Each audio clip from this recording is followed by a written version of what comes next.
Alright. That was quick. So, But yeah, yeah, it was very quick. I thought it was gonna be longer, but there's like this app thing that I don't use anymore. That usually when I click X, it takes a while for it to actually exit out. But it went right away. I'm like, oh, okay, I guess I'm done. hey, can't beat that. Had a Yep. schedule, always a good thing. Yeah. All right. So, what do you want to do today?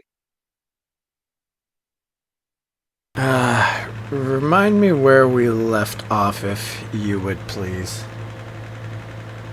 Okay, let me look at notes. Let's see. Uh, let's see. There's 4 days of rest, basically. Actually, technically, it would have been six. Let's see. Magnum Mountain with Elminster. Let's see.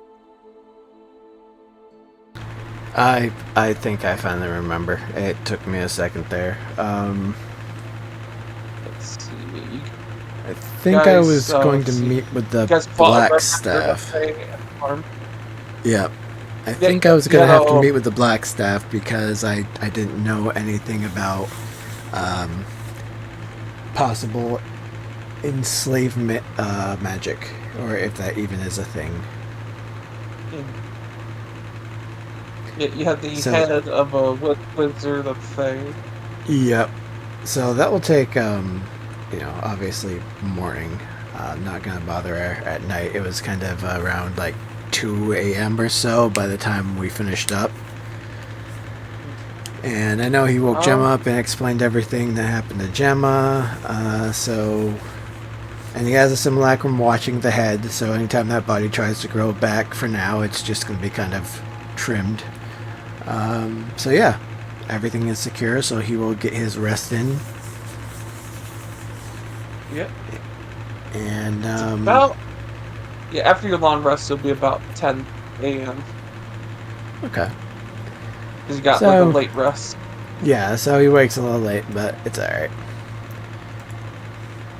Let's see.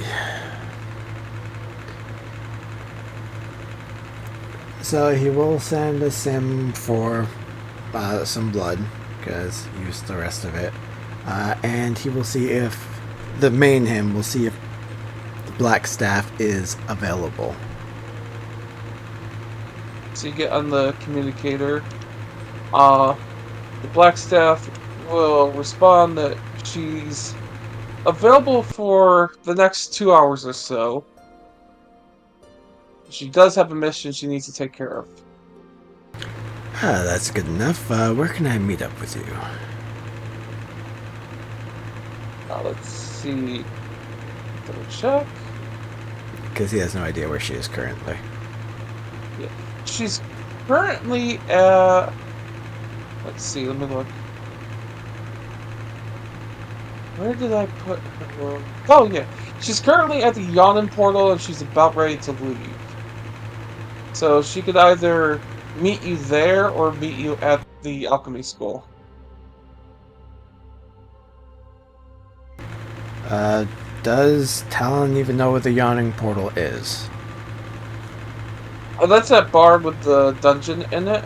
I don't recall if Talon's been there or not. I know Magnum and Amit have. Yeah. Well, he's probably heard of it. Does he know of anything in the area where he could teleport to? Like, is there anything in that general area, or that he would know of? Or is it in a completely different area that he hasn't been to yet? Let me double check the map. Let's see.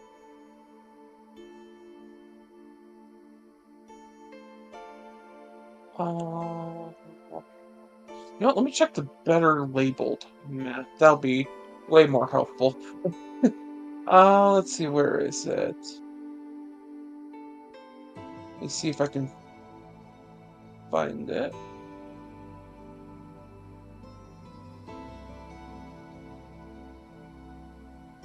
Let's see. Whoops, wrong button. His stuff was loading quickly, not anymore. What the heck? Let's see if I can find a If better. it's too much trouble, I'll just have her meet him at the alchemy school. It was just Oh, no, so, because he hasn't been there before, it was just so he would be familiar with the place, but that can always happen some other time. I'm sure there'll be plenty of trips to the yawning portal eventually. let me see. I think I just found it. Let me just quickly. Yawning portal. There it is. Let's see. Is there anything nearby? There's the Honorable Knight, which I think is a statue you've passed before. But that's about it that's close to the Yawning portal. It's also north of the Dock Ward. And I Alright. know you've been to the docks. Yeah, I guess it would depend on how far away it is from them locations. If it wouldn't take too long, he would teleport and just fly there. I He would would say for teleport to one of a place he's familiar with. because you've been to like a warehouse in the docks to get the a doppelganger blood. So I'm gonna say it's about 45-minute journey from there towards the if you were to teleport to that dock, about 45 minutes north from there. Northeast. Alright, yeah, it'll be worth it to kind of get that location anyway, so he'll tell her that he'll Ooh, meet her there. actually, I just realized something. It's about 30 minutes southwest of the cemetery. That'd be quicker. Oh, okay. So he'll change that to 30 minutes, and he'll Yep. tell her just go ahead and open up a tab, get some drinks, food, whatever she wants, and he'll cover it. He will teleport to the cemetery and fly in the direction of the yawning portal and keep flying until he eventually sees it. All right. He's got to get used to his new wings anyway.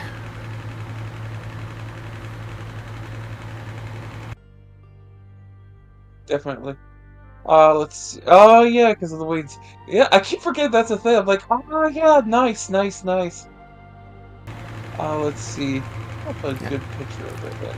So as you Uh, get to Yana Portal, it's not a massive tavern like you would think in Waterdeep, but it mhm. is pretty big.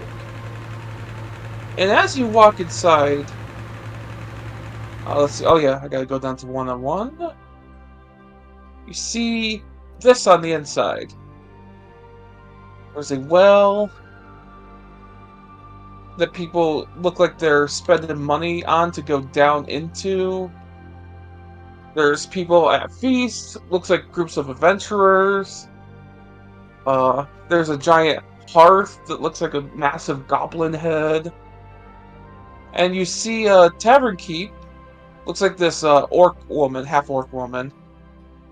Uh, and then sitting at a table with a couple of guards, you see the Blackstaff, and she's got like a big pint of ale that she's drinking.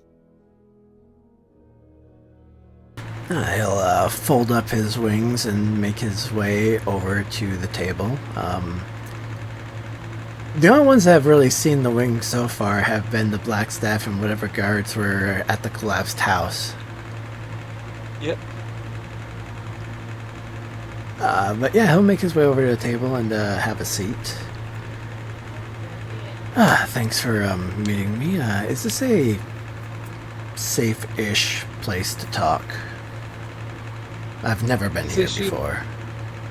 she motions her hands, and the two guards leave, and she says, "Relatively safe. A lot of adventurers and a lot of important business happens at the Yawning Portal. What's interesting about this place is that secrets tend to be kept here. Well, So even you... if someone overhears you, they'll keep their mouth shut." Good to know. So you know about kind of what happened last night and what I ended up going home with. Um, Yes. so apparently there is another one somewhere in this city. And that one, I don't really know if it counts as a she. I don't know how undead stitched together things work. But I'm just going to go with she, it's easier. She says that she could find this person if I was to allow her to walk around or to carry her head around. And she seems to be telling the truth about this. I also noticed that her body can regenerate from just the head. I have one of my extra me's keeping an eye on her, making sure it doesn't grow back. But my question was, is there any type of magic that would ensure that she would have to keep her word to me or obey me? Something along them lines. Or is that type of stuff forbidden? That type of magic is generally forbidden in Waterdeep against living people. I would need to double check to see if it's allowed on undead. And you see, she actually makes a hand gesture, and a little portal opens up, and she pulls out a few books, and these are law books. And she starts flipping through to see if it would be allowed on undead.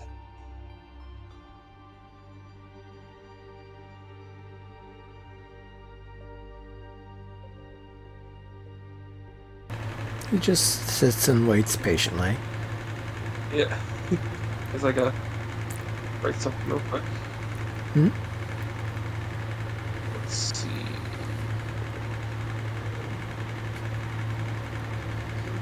He's a little surprised she hasn't made any comment on the wings yet, but Honestly, he doesn't say anything. yeah, when you watch this, she did give a little bit of a cocked eyebrow, like interesting. But as she's looking through the book, she pulls up 3 different pages and she's like scanning through them, and she says, "So this is interesting. Not allowed against the living. The undead are in a weird classification where some are considered to be quote unquote living, whereas others do not. She gives an example of like vampires are technically considered living because there are a few people in the city who are vampires who contribute. So she would say that as long as they're not a vampire, I think you should be fine. Any other form of a dead should be fine." Well, this woman is more of an experiment, so I believe she counts as an undead. She doesn't even have a name, just a designation. I could do a spell to check to see if she's undead if you wish. If you would like. Alright. And if she looks Um, around, you could pull the head out. This tavern seemed weirder. oh, you want me to bring it out here? Yeah, if you Okay, don't mind. So that way I can test that it. can be done. So the door will appear next to the table. He Alright. will send a message to the one inside, and it will Actually, bring the as, head on. Oh, go ahead. as you try to summon the door, nothing happens. And she says, "You have it in your bag, right?" No, it's in my sanctum. Oh, okay, then you'll have to go outside and summon that. Teleportation doesn't work inside the tavern. That's not teleportation, but okay. Well, Interesting. teleportation, summoning, like generally creating a magical device or like door, anything along those lines, don't work in here. It's a safety precaution. Alright. I'll be right back then. So he'll step inside, or step outside, he'll go inside the sanctum, fetch the head himself, put it in the bag, go back inside, sit down, and then take the head out and set it on the table. Yeah. And you see she picks up the head and she starts doing tests on it. And she goes, huh, definitely experiment. Interestingly enough, I'm not getting anything.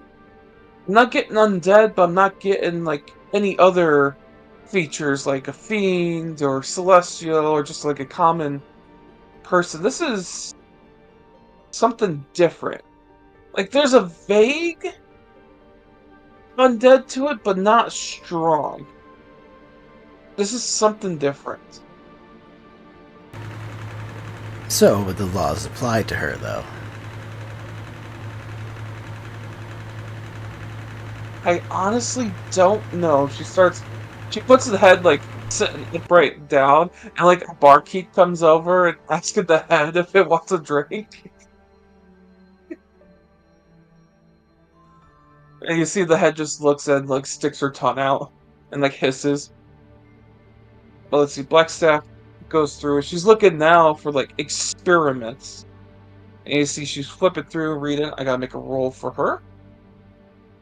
Oh, actually, I'll roll in here. Let's see. It's 1d20 plus, I think her investigation is 12. 16. That's not high enough. Okay, so she's sees some sections about experiments, but these are big books. Like she only has 3 of them out, but she mentions there's like 40 of these law books. And so she says, I unfortunately can't find anything. I would need probably several hours, maybe several days to scan this through. However, because I am of high rank, I can give special permission. Now, I'm limited to how much special permission I can give per year. Thankfully, I haven't done that this year yet. So I'm going to say, even if this is illegal, I'm going to give you special permission.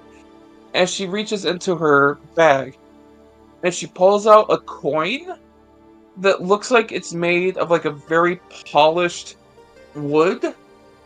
On the front has a tower that looks like it has roots, and on the back is a phoenix. And she hands you the coin. And she says, "This coin gives you permission to break 1 law, just in case. Now, it's going to count only for this, and once this happens, the coin will disintegrate, but it will be registered in the ley lines of magic. So that way the law offices know that this has been done."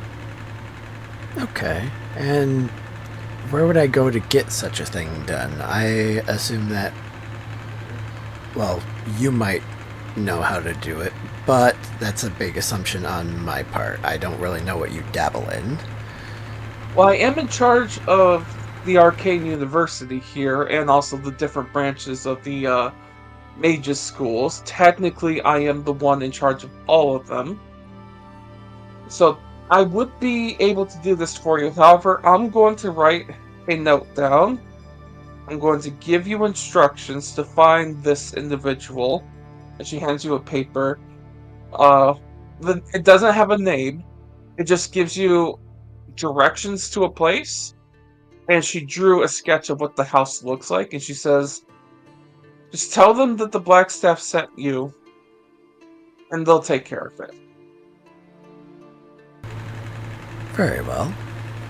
Thank you. I do have one last question before I go. I don't know if this, again, is your area of expertise or not, but if I wanted to get in touch with a devil or a fiend of some type of nature, how would I go about that? Oh, there's interested. There's many ways to do so. Huh. There are temples here of all the good gods, technically, in neutral. There are some hidden ones of devil worship.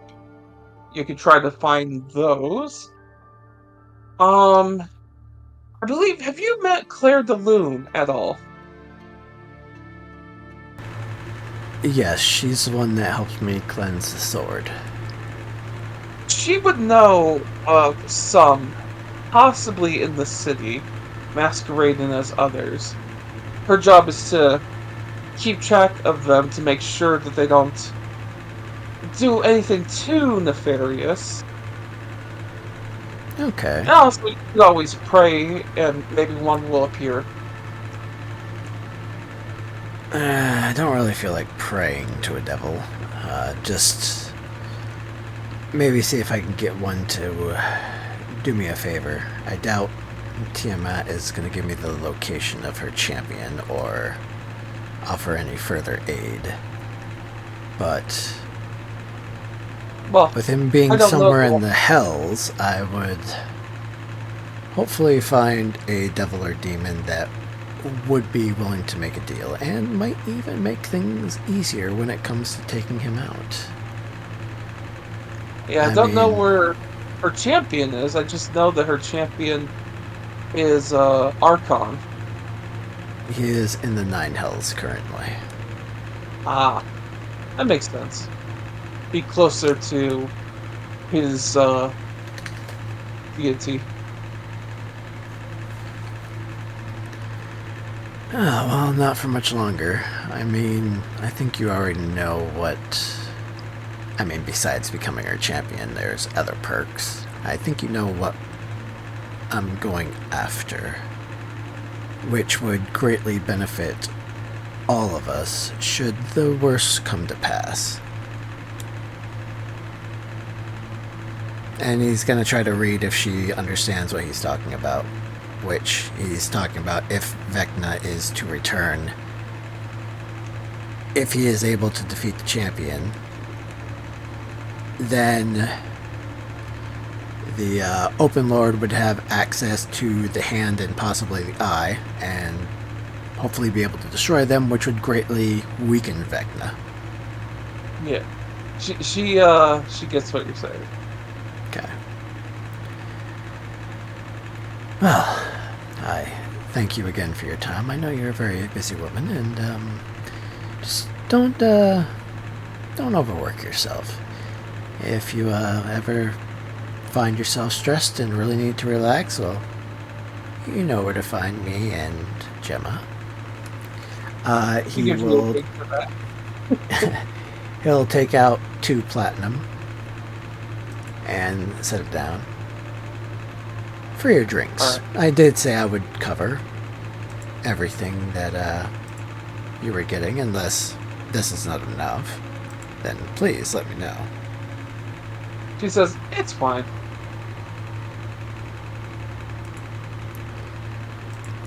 Okay, I'm gonna try to insight that and see if it is fine or if it costs more. Alright, roll insight. In one of. Yep, there you go. 23. She got nowhere near that amount worth of drinks. Alright, he just She smiles. probably only really spent like a couple silver. He just smiles. He's not gonna take any away. With that, he will thank her again and pick up the head and head on out. If nothing else, it shows that he's not afraid to drop a couple platinum on a chat with a lovely woman. Yep. He pays for information, and he's willing to treat as well. But yeah. So once outside, he is going to start looking for this place, and he's actually going to speak with the head. So I'm sure you caught some of that. You Her used eyes to be kinda roll. under. You're used to being under someone's thumb, are you not? You see, she's trying to ignore you, but she says, "Yes." She like rolls her eyes. Well, are you really going to put up a fight when I say you should serve me instead? I would be a much kinder master than those you have been under the thumb of. kindness is a weakness, she says. Hmm, it can be, yes. You are absolutely correct. But kindness can also gain you powerful allies, to which you can use. In your case, you gain a really powerful master.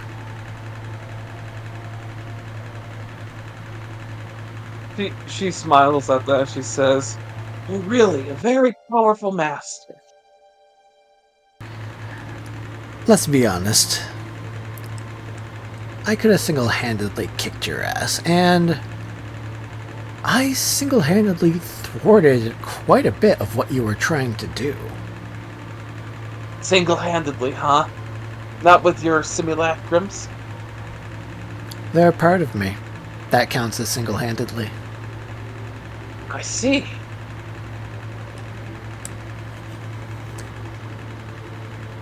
I suppose you disagree, which you're more than welcome to.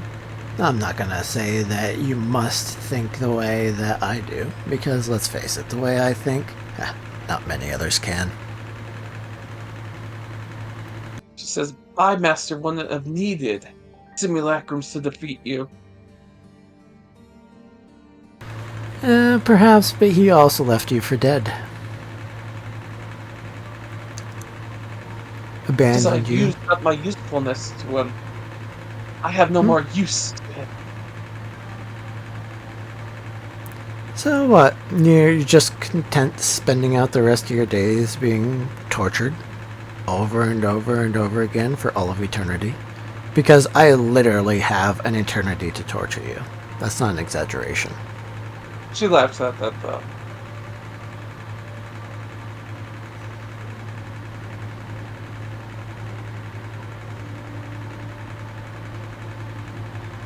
You tell Huh? that she's, I'll say because you spent some time with her, you can tell that she's being defiant, but there's definitely, like, oh shit, what did I get myself into?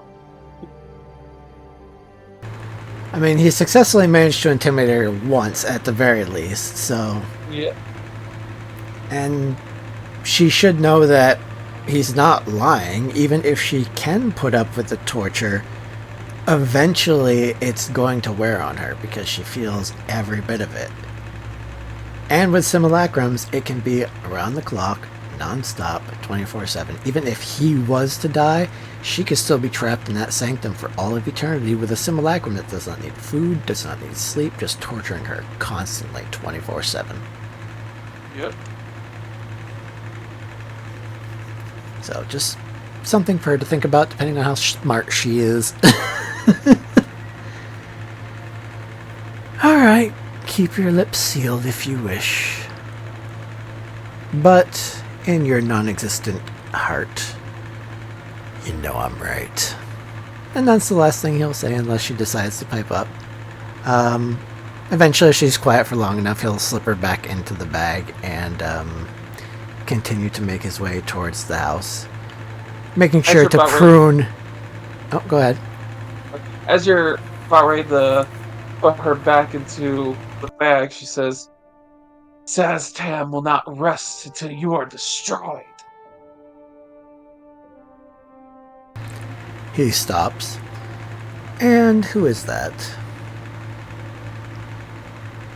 Leader, our lord. Well, then he should take a number. I mean, there's some cosmic dragon that wants us destroyed. There's the Whispered One who wants us destroyed. I'm not sure what game Tiamat's playing, if she actually kind of likes me a little bit or not, but she may want me destroyed.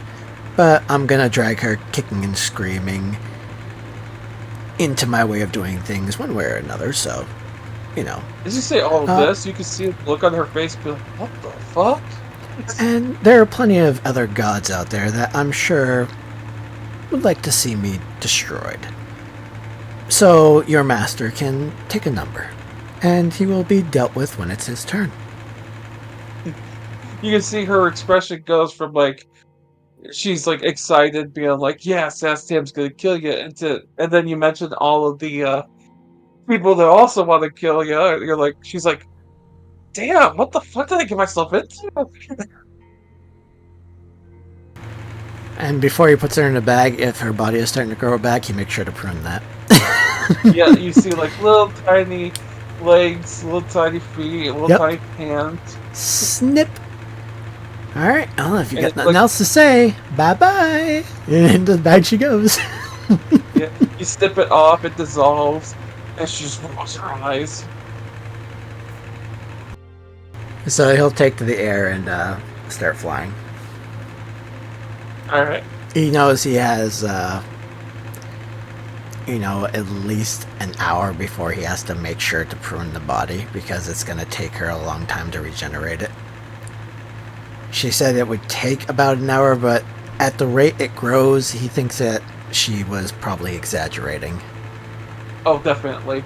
Yeah, because And she even said, if she gets her body back, she has, no weapons, no armor, no clothes, no nothing. So yeah, he'll just make unless light work of weirdly her. enough that grows. Unless weirdly enough that grows too, which it doesn't, but that would be fun.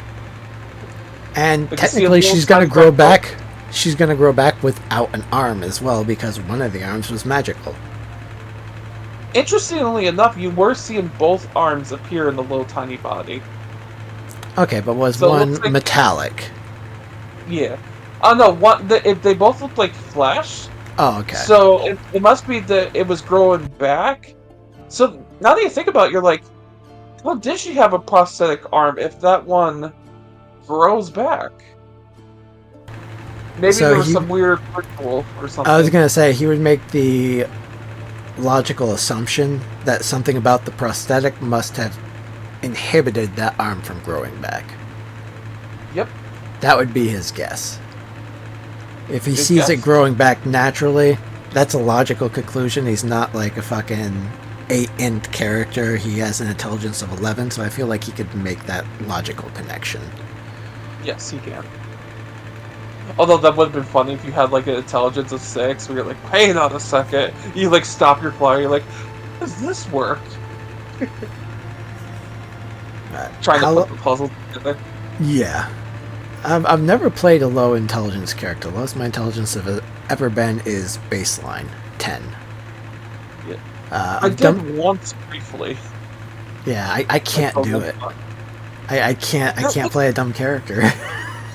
It's fun. You just gotta turn off your brain, and it's like you're thinking, "Oh, this would be obvious," so you go do the reverse. You know how to count 1, 2, 12, 46. Potato. I don't know how to count. I just know how to hit shit really hard. I got Yeah. a special spell I use. Well, Cast fit. iron. Nope, cast iron. Beat people with a frying pan. Yeah. I'm And a then wizard. Because you play a low-level character, a low intelligence character, you always get one per session moment of genius, where everyone just turns to you like, "What? That makes sense," and then you go back to being dumb. I feel like the only time that a low intelligent character that is like a barbarian or something like that, as long as they're a fighting class, the only time they would be intelligent would be when it comes to fighting. Like all of a sudden, Yep. it's like they're the most fucking knowledgeable in the world. Anything outside of that, though, forget about it. There was one scene a player that I was running for did because he was playing a low intelligence barbarian where there's a puzzle they had to solve and he figured it out right away, and everyone else was struggling and everyone else had pretty high intelligence because there's like wizards and so on, like wizard, sorcerer, everyone had high intelligence. So he just walked up to the puzzle as they're struggling to figure it out, solved it right away, and then everyone just looked at him like, what? So he discovered that, yes, he's really, really dumb, but he's really smart with puzzles. It just clicks for him. That's actually pretty good. Yeah. It's like literally like the lowest intelligent character other than him, which was like a 5 or a 6, was a 16. That's a pretty good roll for a fucking low intellect character. That is a really good Yep. roll. Yeah. It's like really good in battle, can solve puzzles. What's math? I don't understand that. Now, where it comes into play, though, is how he just instantly solves math puzzles. Like, how does he Yep. do that? But he can do it somehow. Yeah, he can't count, but he can do math puzzles. It just all good. So, okay, Alright. where were you finding him? I was flying to the place that I was given the drawing of. Ah, yes, yes. Okay, so you're flying around. Eventually, you find. Let's see. You were there. Oh. It takes you a little bit. You were still in the upper northern dock area. You get towards the trades ward, and there's like a little bit of like a alleyway, and what she showed you was a painting of a house in the alleyway, and then once you get there, you see the painting, and at first you're like, okay, why am I here near a painting? But then you see some like a rat come out of the painting. You begin to realize you can go inside the painting. It's a painting of like a little tiny cottage up on a hill, and there's like a little bit of like a wheat field and like a scarecrow. That's what the painting is. Alright. Depending on how long it takes him to get there, he will take the head out and prune the body as needed. But once he arrives... As you go take ahead. the head out, there's like it's even smaller than the previous pruning you've done. Like really tiny. You're slowing down there, he says before just tucking her back in the bag of holding him. Once he reaches his painting, he will head on into the painting. Alright. One of the first things he's going to do when he steps through is he is going to just check telepathically to see if Sebastian is able to communicate with him. Just to test if magic works. Okay. As you walk into the painting, as you're in this realm, you're in like a field. And you see the hill and the house on top of the hill, like little cottage with like a little chimney with smoke coming out. But your vision is as if you're in a painting. Like you can tell that everything has been painted. You can even smell paint in the air. So it's as if you are inside a living painting. This isn't the weirdest place I've been. He'll unfurl his wings and just fly up towards a cottage, I guess. I'm assuming the painting is like an impossible space, as like if there's a sky painted, it might not even have a limit to how high you can go. So I'm assuming it's something like that, but that's just based off of my guess. It's but yeah, more like everything's closer than you would think it would be. Like you see the hill and you see a pathway to go up the hill, but as you fly up, you can literally just step forward and you get right there. It's like there's no depth to this. This is really fucking weird. He'll land and give a knock on the door. You hear like stuff fall to the ground and you hear, hold on, hold on, hold on. Give me a moment. You hear like a little explosion, you hear and you see smoke come out a window. And then as the door opens, you see a lot of smoke billow out. Kind of like this like very, very dark green smoke. And then you see this little tiny goblin with goggles on, missing like he only has like 3 fingers on one hand and 2 on another. Covered in soot. And he just looks up to you, goes, yeah, what do you want?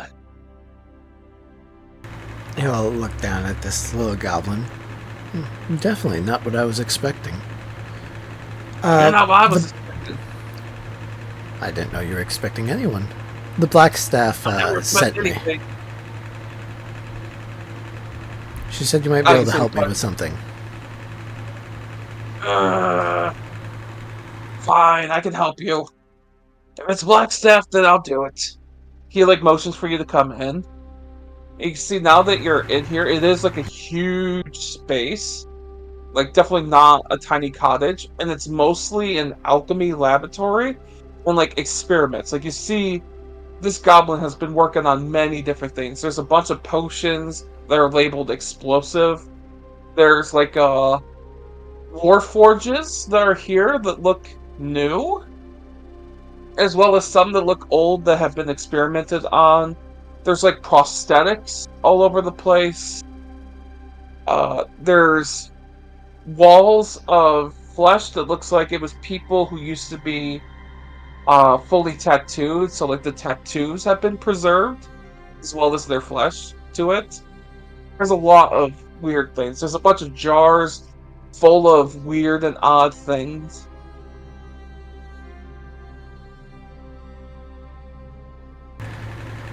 This place is almost as weird as the Steel Souls place.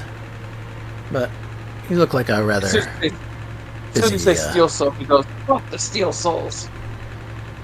Oh, indeed. They were in league with the Whispered One. Fuck the Whispered One. Indeed. But you seem like a rather busy gentleman, so allow me to get down to business.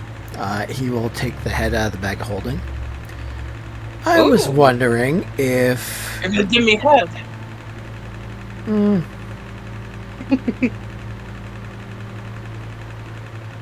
We'll see. Maybe. I never say... I never rule anything out. What I would like done is, I was told that it might be possible for you to put some type of enchantment on this, let's say, creature, because technically not a person. Maybe is, maybe isn't, doesn't matter. Anyway. See, he like takes his goggles and like there's a magnifying glass feature to it, and he like zooms into it. And he looks at the tattoo and he goes, "That tattoo could transfer damage over." Oh, I'm aware of that. She managed to down one of my allies thanks to that. Well, not down him, no, actually, no. He took a shit ton of damage. But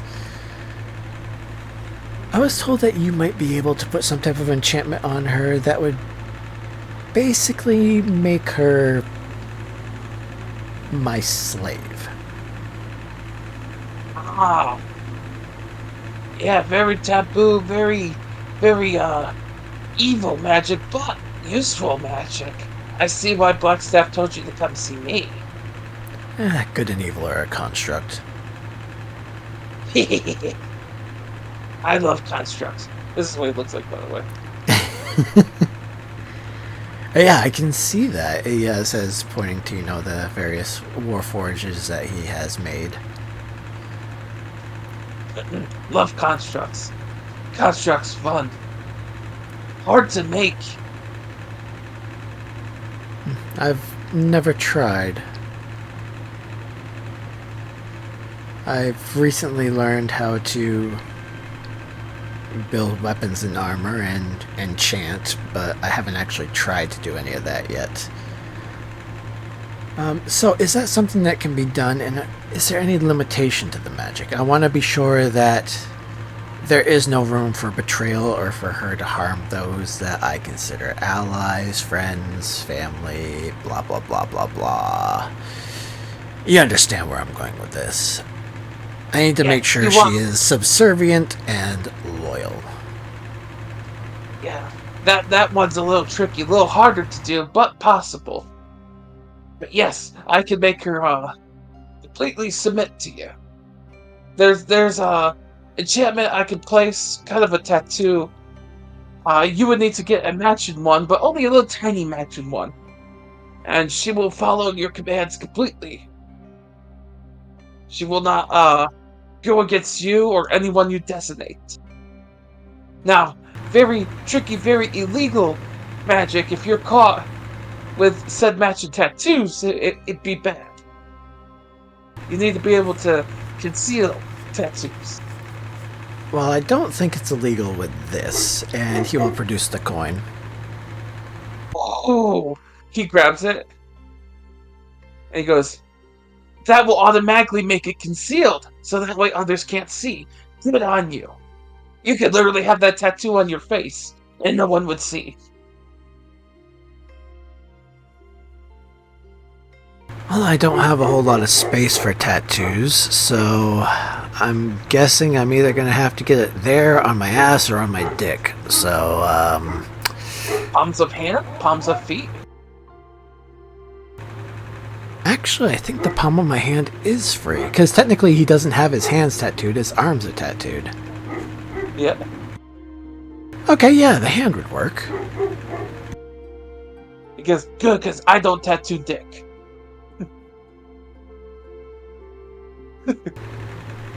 That's alright. I prefer not to have that tattooed. That would be the last place I would want tattooed. He laughs at that, and then he points at one of the tattoo flesh things of taxidermized flesh of people's tattoos, and he points at one little area. It's just a dick tattoo, but it says on the tattoo. He points to it and he says, "That enchantment makes it better in bed." I don't need any help in that area. Poor guy. But good on him for deciding that he wanted to better himself. Gets rid of ED. I suppose, yeah, I don't know. I've never had that issue. Hopefully I never will. 2 years later, crap, I need that tattoo. Fuck that. He'll find a way to get out. He'll use magic. Yeah. He'll make a potion. Yeah. If this potion lasts for longer than 4 hours, consult a mage. Yep, ultimate. Hey, Blackstaff. There you go, see? Already taken care of. Yeah. So the goblin starts to go around. He's flipping through these fleshy coated books, looking for the tattoo in particular. He also takes the coin. He puts it on a table, and he tells you to put the head on the table. He sets the head down on the table. You can see the head. I'm assuming the head is not protesting at all. She's pissed. You can tell she casts vicious mockery because all she needs is verbal. She casts it onto the goblin. And you see the goblin just snaps his fingers and the spell doesn't work. Now, there's no need for that. Be nice, and he will place a claw just on her eyebrow, just above her eye. Alright. Come now, do I really need to discipline you more? I thought we had an understanding here.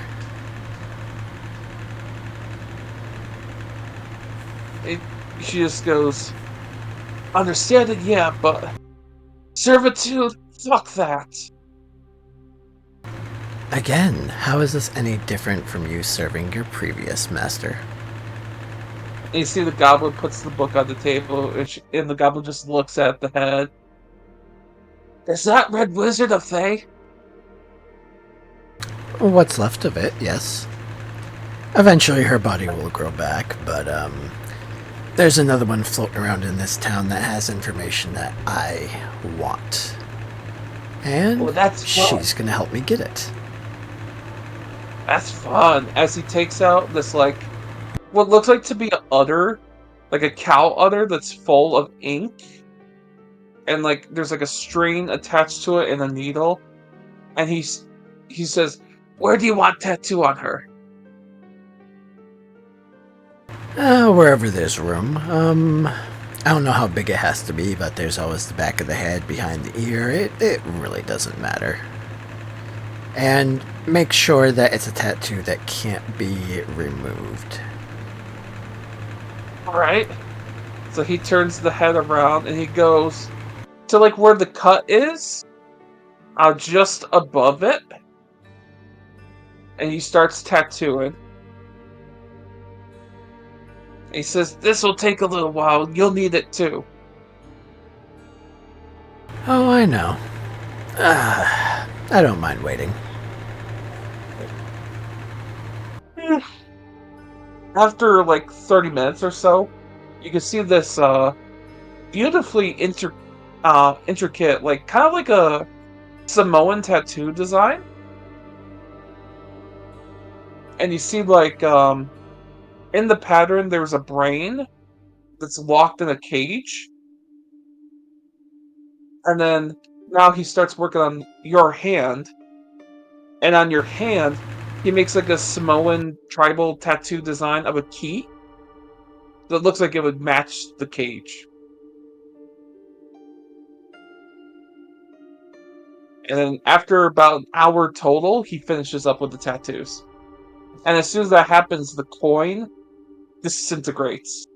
And you see like the rainbow of colors coming off of the coin, leaving the building, going through like the window and through the painting back to the real world. Well, if this was illegal, it's not anymore. At least not for me. One time legal.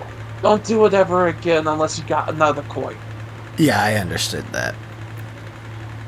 So, is there anything special I need to do in order to make this official, or is it already done and I just have to lay down the base commands? You tell her to do something, she does it.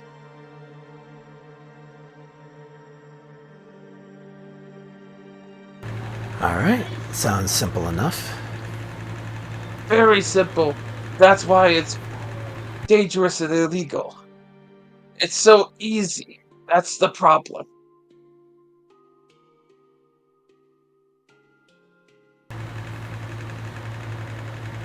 Well, I thank you for your time. No problem. Anytime, as long as it not illegal. You get it. I don't know how much something like this normally runs, but, is this... Trade? Yes, no need for coin when I can just immediately get what I want. Trade. Parts. Parts. Magic. Alchemy. Fun things. Let me think.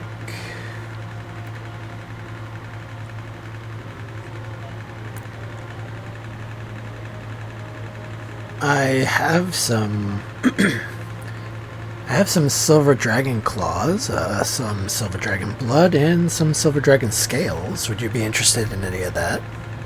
Yes. Alright. Give me a moment. Can I summon the Sanctum in here? You can. Yes. Okay, so I'll summon up the Sanctum, head on inside. It looks like a painting as you summon it. Is the inside all painted? Are the kids Yes, now they painted? Yes, they look all like they're painted. And you begin to notice now that you also look painted as well as the head.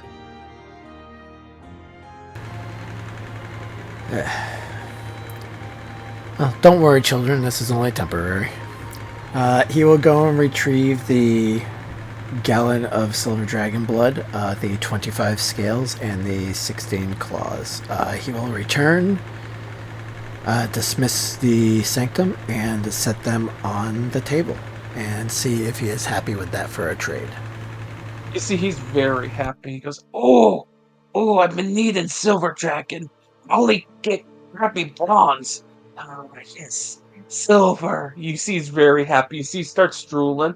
He immediately like dips his hand into the blood and like smears it all over his face and licks it and goes, "Definitely silver dragon, worth it. Yes, yes." Yeah, I killed that fucker. I got his head mounted above the fireplace. He was a real Fuck. dick. Well, God. since our transaction is complete, I will be on my way. he will pick up the head and I guess head on out of the building and exit the painting. As you're getting ready to leave, he hands you his card, and he says, the card says that this is technically a shop, so if you need anything made, he also can sell things. He can sell you Warforges. But he prefers, instead of currency, he prefers trade. And he also wrote on the back of the card, because of how much you've given him, that you have a lot of credit with him now. So some of the things you can get, you won't have to trade for, because of how much you've just given him. You gave him way more than he needed for this. Yeah, I didn't know if there would be any credit, but the point was to hopefully, that's why I gave him so much, is because I was hoping to get on his good side, so maybe down the road if I need a favor, he'd be more likely to do it even if I had nothing to trade. Okay, you're highly in favored with him now. You essentially gave him like the equivalent of you paid for something that would be worth 5,000 gold with stuff that's like worth 500,000 gold. Like you bought something for 5,000 with 500,000. So he's Nice. really excited. Well, obviously he's not going to use the credit right now, but he'll take note of that, and he'll obviously take note of this shop because it does have some interesting things. So he may be back one day when he has more stuff to trade on top of the credits. I just wrote down what credits would be just in case. Okay. There we go. So he will head out of the painting. As you head out of the painting, it's as if you are covered in wet paint that's slowly beginning to evaporate all over you. Like you see smoke coming off of you that smells strong of paint. But it's leaving your body. You're being cleansed of the painting. It was almost as if you were completely coated with paint when you went into the realm. And now it's like falling upwards and leaving you. Oh, that was definitely an odd place. Luckily, I don't dislike the smell of paint. He'll kind of flip the head up and hold it eye level with him. Alright. Yeah, you see, she looks at you with a big smile. She says, "What do you need, master?" That's creepy. So, first do you of need all, me to change my demeanor? I can change my demeanor. What type of demeanor do you want?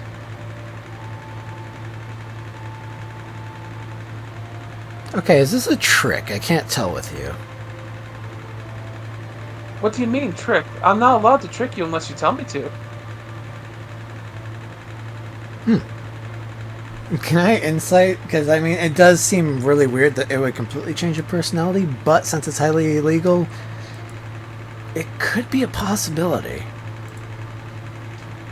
Sure, make an insight check.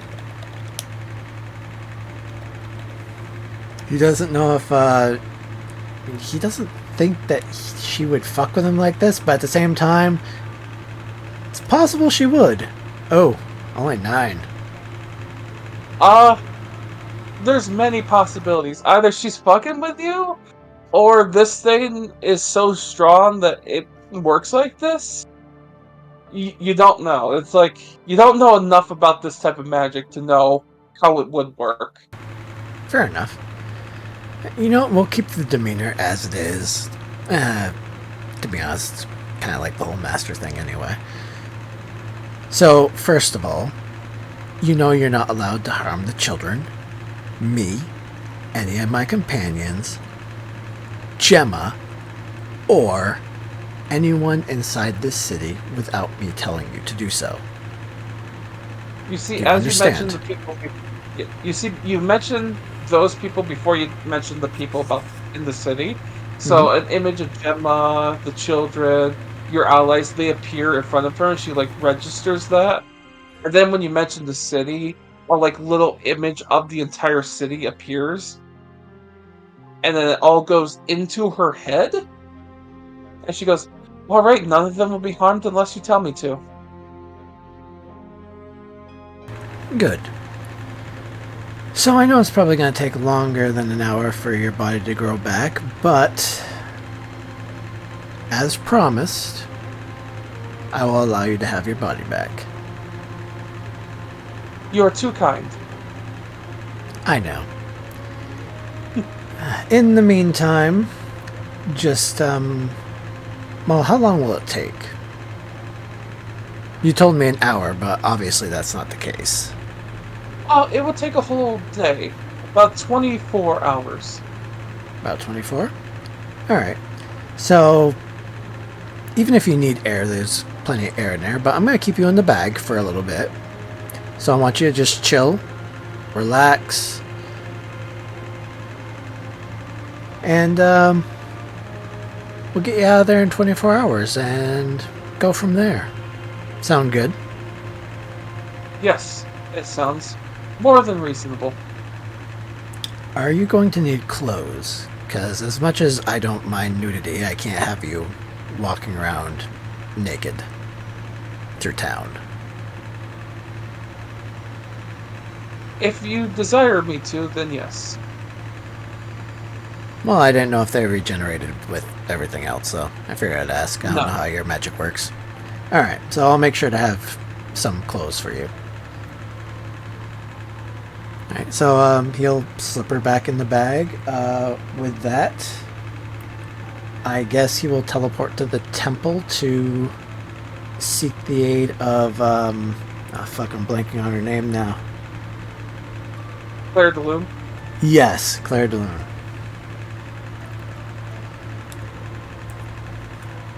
If Alright, she so is has- around. I'm just teleporting there. Alright. Because he has been there several times. He does know that particular temple very well. So I can roll for it, but the chances of failure are honestly next to none. Yeah. So, you get to the temple and you can see, because the last thing that happened at the temple was the discovery that the high priest was a traitor.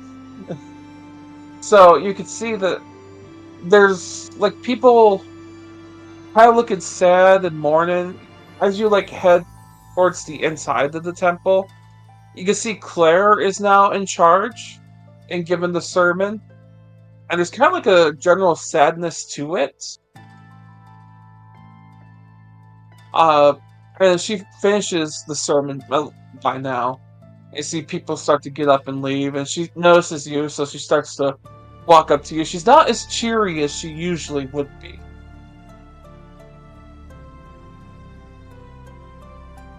Alright, this probably isn't going to work, but he's going to try anyway. Why so glum? I understand that things probably didn't shake out the way that you ever expected, but you have a lot of people now that look up to you. As much as it hurts, you may want to try to smile. Your demeanor could affect theirs. And he's gonna attempt to be, I guess it would be... what are the fucking skills? Trying to be charming. Like, so is that persuasion, performance? I would say either one. I'll go with persuasion because my persuasion is higher. Mm.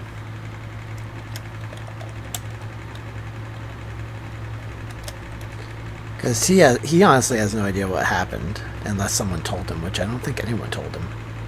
Yeah. 16. I'm glad I went with that because that would have been much worse if I didn't. Yeah. So she says, I understand that, and I appreciate what you're saying. It's just a little hard that, the high priest apparently was one of the, Whispered One's cultists.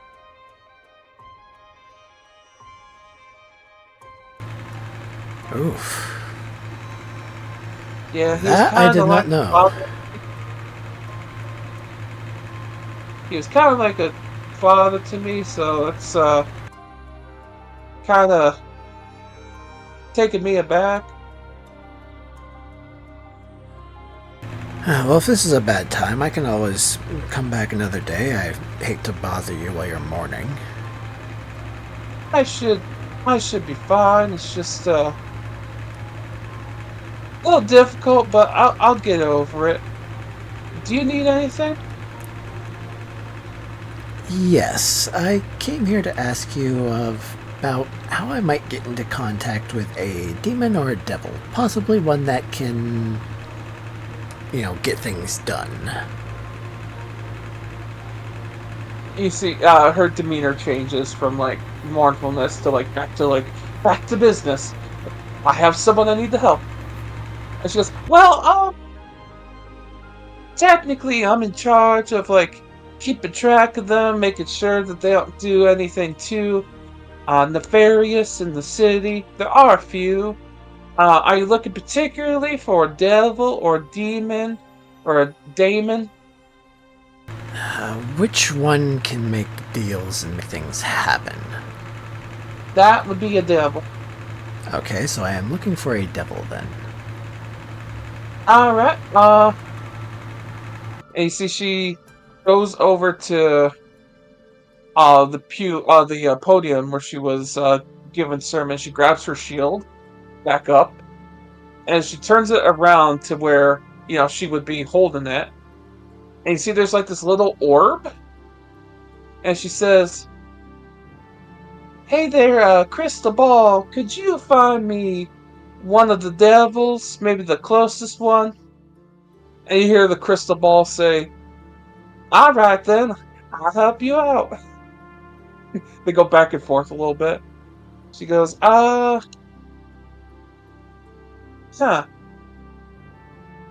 Well, there is one devil that would be a little, pissed off if I revealed the fact that he was a devil. But he is someone close to that Troll Skull Manor. I don't know if you all still live there. I don't live there, but I am intimately familiar with the area.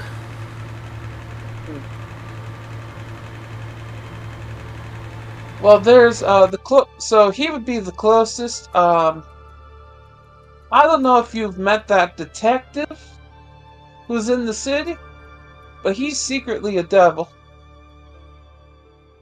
He owns the Tiger's Eye Detective Agency. Above table, detective does sound familiar, but has Talon met him? I Or think was you that... have. Okay, because I wasn't sure if that was Amit and Magnum or if Talon was there for that as well. I know I was in that session, I just don't know if Talon was actually there. I cannot recall. Yeah, I think you were, but I'm not like 100% certain. I think I might know who you're talking about. I would have never guessed that. Thank you. That has been a great help. Has everyone cleared out by this point? Few stragglers, but they're on their way to leaving. Alright, so he's gonna wait till everyone leaves. And he is going to... I mean, it's semi in character because he doesn't really respect personal boundaries a lot of the times, but it's also out of character. He is actually going to give her a big hug. And you see, first she's shocked that you are giving her a big hug, but she is a hugger. So this little tiny, like 4'11" woman, paladin of Lathander / clerk of Lathander. She's kind of both. As you hug her, she goes in for the hug and picks you up and gives you a really strong hug.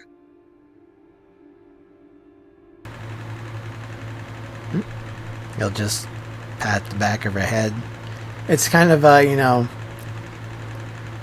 it's very much of an attempt of there, everything's gonna be alright. Yeah. And she takes it as that, but also like, you made a friend, and she picks you up. You're a lot stronger than you look. Very impressive. I've been told that from a scale of 1 to 20, I'm about a 28. because of these gauntlets, but a 20 naturally. You're slightly stronger than I am. Only by a little bit. And he'll wrap his wings around her and squeeze a little tighter. His strength is 27, but he's not trying Yeah, to harm her in any way, shape, or yeah. form. It's just a She's literally, tight she's hug. literally got you by 1 point. Yep. Yeah, her gauntlets they're not those giant gauntlets, but they're similar to that. Yeah, she has a natural 20 for strength, and then +8 because of the gauntlets. As you stare her down from the hug, she gives you a little fist bump on the shoulder. She says, "You'll probably get there one day. Hey, maybe you'll be stronger. We should have arm wrestle sometime." I'd be down for that. He gives her a smile. Oh, I've been by needing the some way, good competition. the detective Hmm?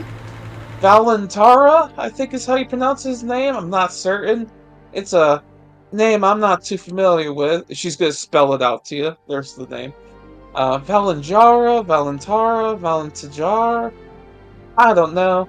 But he doesn't like when people reveal the fact that he's the devil, so just tell him that Claire said it's fine and he'll understand, but he will be angry. He is a crafty one. I'll make sure this information is revealed in a private location, which should ease his, if there is any anger to be had. Alright. Thank you again, Claire. I'm sure I'll be seeing you again at some point. Well, I hope so, since we're friends now. And we got that arm wrestling match coming up. He'll give her a wink, and with that, he will teleport to Troll Skull Manor and make his way to the detective agency from there. Because he at least knows that area. Yep, and it's really close by. Like, literally, when you leave Troll Skull Manor, you can see the detective agency is not too far. You see this building with a tiger's eye on top of it, and it says the Tiger's Eye Detective Agency. You do see a human man on the inside, flipping through files. But you also see an assistant there. Uh, see, let me find a good picture of her. Stop throwing females at him.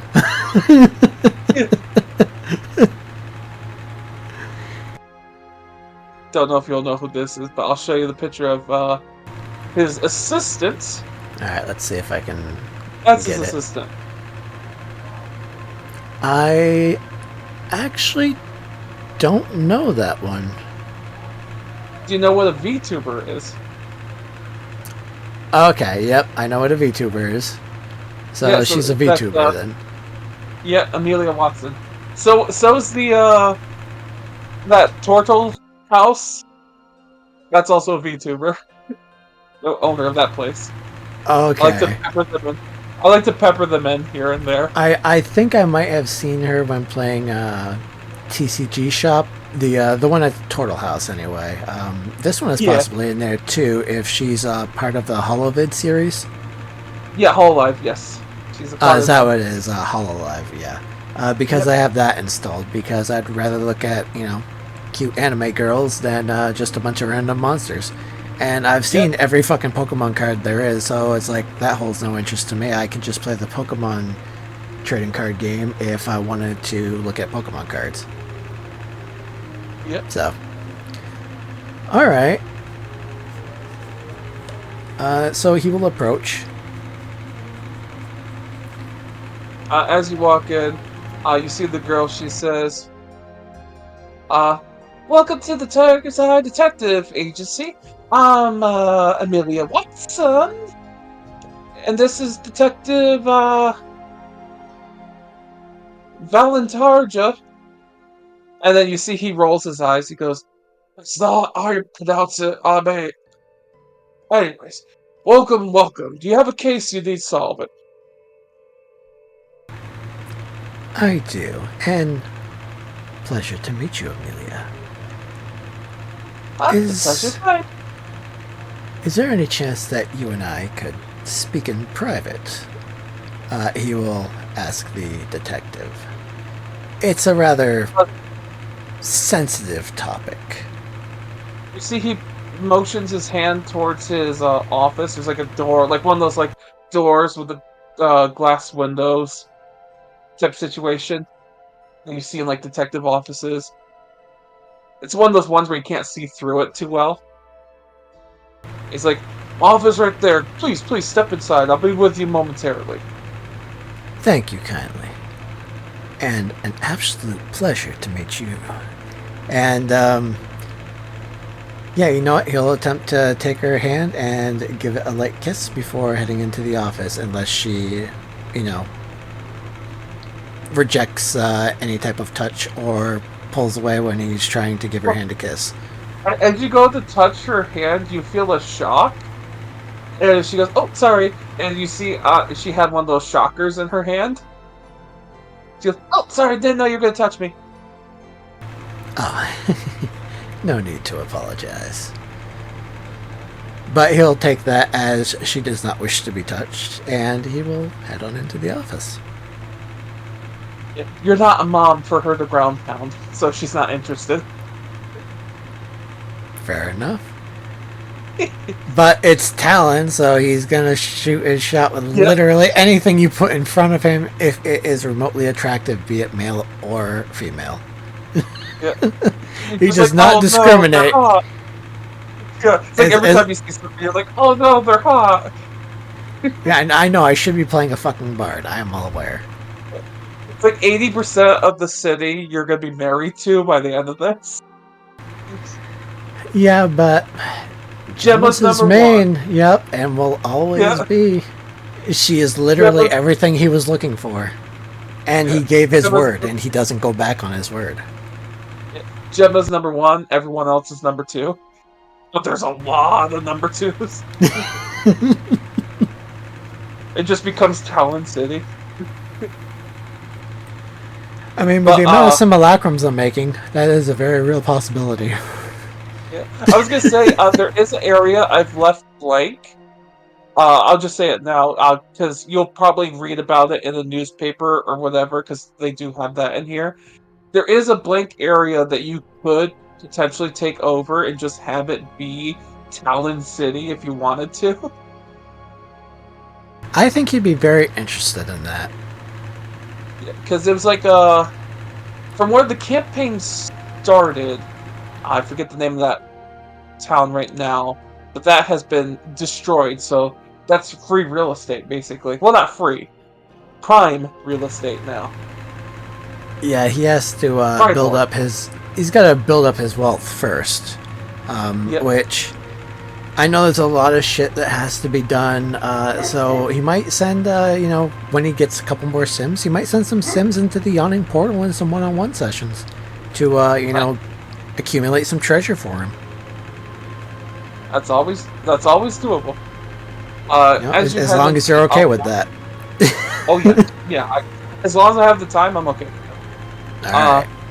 As you head into the office, you hear the detective say, "Well, mate, don't you have a case you're working on?"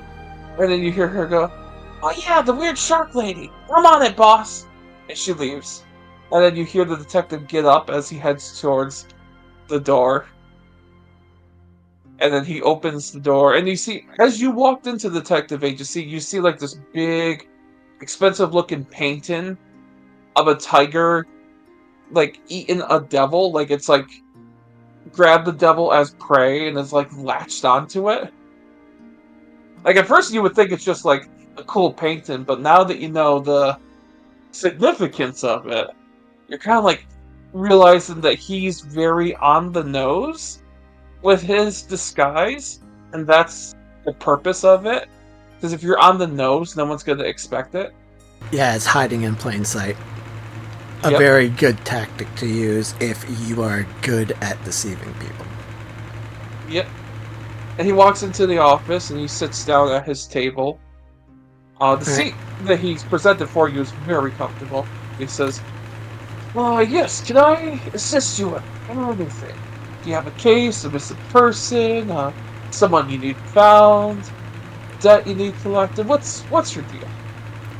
Well, there is someone I need found, and I need an eye kept on them. Well, I can I don't definitely do know that. if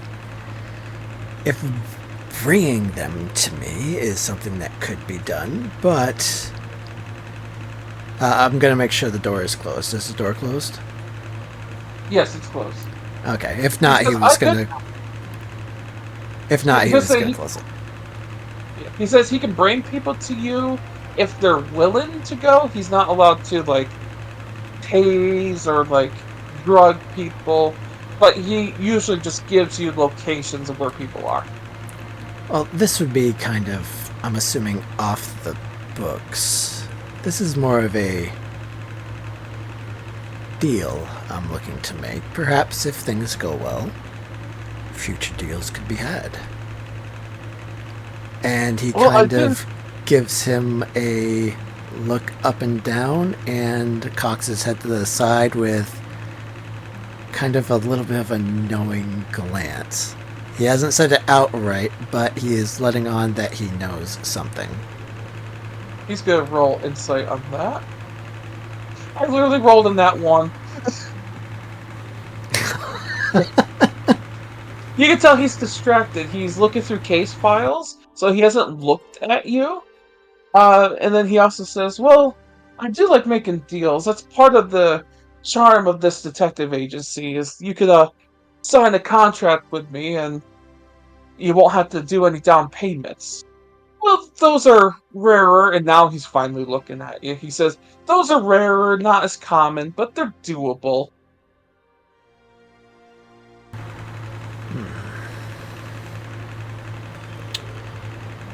I've heard that those that are like you do favor contracts. Don't get me wrong, I'm a big fan. I'm all for following things to the letter.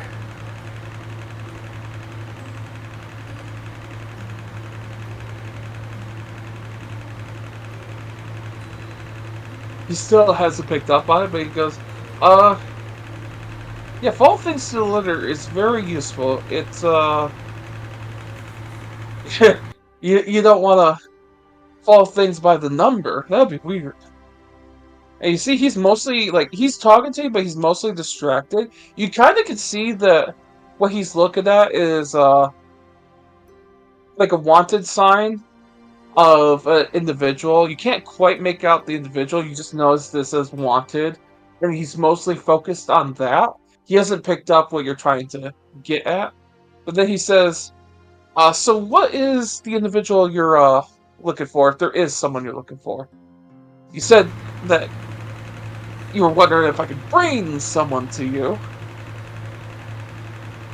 But who is this Tiamat. one? Tiamat's champion. I He finally believe puts his the name paper is down. Archon.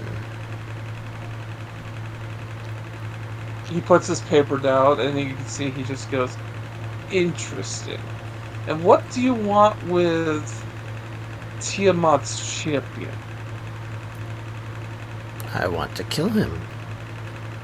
I want to take back the hand of the Whispered One and have it destroyed. Taking the hand is not part of what Tiamat asked, but she did request that I slay her current champion before she has any more dealings with me. She can be a little, moody and chaotic at her best times, and I intend to show her there is a better way.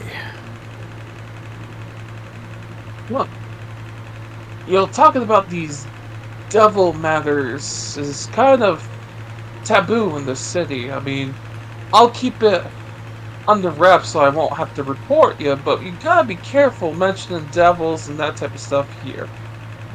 But Why this would I arc, need to do that, sir? I know exactly who I'm speaking to. now he's gonna roll insight. He has a good insight. Okay, now he realizes what you're getting at. And he'll shape change into a Rakshasa. Rakshasa. With Well, the that answers backward, the yeah. Yep. Well, that answers the question on which you are in the picture. I was going to ask, but with this form, I can see. Very nice. No.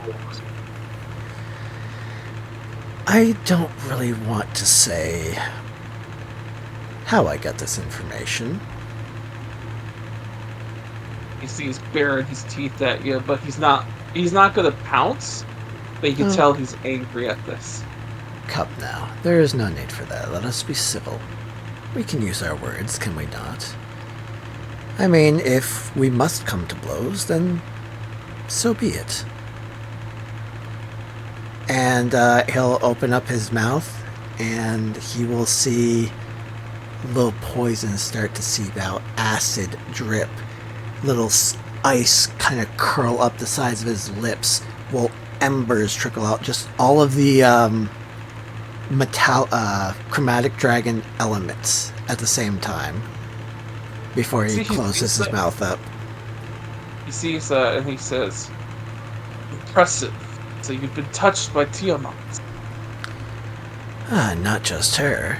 And he will draw a blade, not in an aggressive way, but showing off the Crimson Blade of Torm. Interesting. Alright, so you're the one I've been hearing about. And he he'll no put the longer blade away. grits his teeth. He goes, nice to meet you, finally. Heard stories about you. A pleasure to Yes, meet you as well. I know where Archon is. I'm assuming bringing him to a place of my designation is probably something that is not within the scope of your power. And this is both, he's trying to play a game here. So it is, he doesn't know if it's within his power or not, but at the same time he's saying, maybe you're not strong enough to do it. Maybe you can find him, sure, but you're probably not strong enough to bring him here.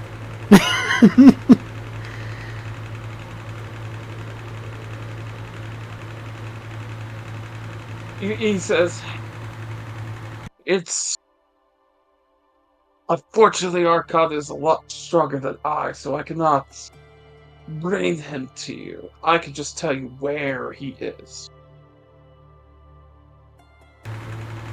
Does he typically move around a lot, or does he stay in one place? The more info I have on Archon, the better. He tends to stay in one location. He does have generals, he does have tasks he's trying to complete. He has the hand of the Whispered One. He's looking for the eye. He has said that he has the eye, but that is a deception to keep people off his trail. He has a tower in Inverness, a floating citadel that is chained to the ground. North side of the river Styx. Just south of the base of the mountain contained in Tiamat's lair. Any info on the size of the forces he has at his command? He has 2 generals with him. Let's see, who were his generals again? Look that up. I don't have the book right next to me. Okay, Archon McCruel's general.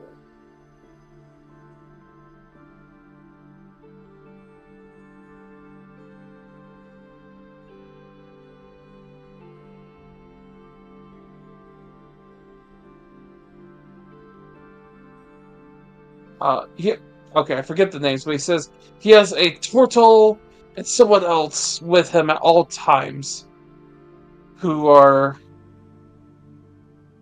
his generals. Other than that, he does have a force, but they tend to be off and doing tasks for Archon.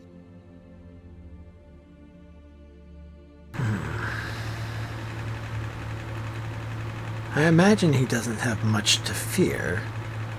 So what would his defenses be like? Is he paranoid? Or are his defenses lax? Paranoid, yes, but also very determined, very egotistical. That's kind of... Egotistical is kind of par for the course. It comes with being of red descent. One of his generals is named Kroll.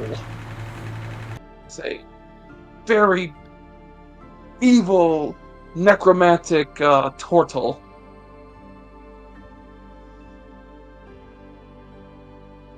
Let's see. So basically, what the Rakshasa is going to do is he's going to provide images of these individuals so you can know what they look like. Like you have like a target in mind.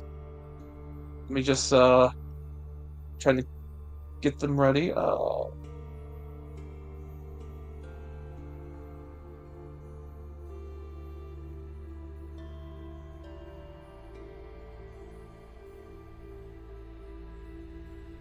It says that these people who work with Archon, they're less for his protection, more like his generals that he wishes to keep in line. And I've heard that he may be resistant to a lot of things. Does he have any weaknesses outside of his own ego? As I am well aware that ego is a weakness, as it is a weakness that I share. My ego can get in the way of a lot of things. Let's see. I'll create a new channel called NPC so I can put these characters in for you. Okay. And sorry for asking you all these questions.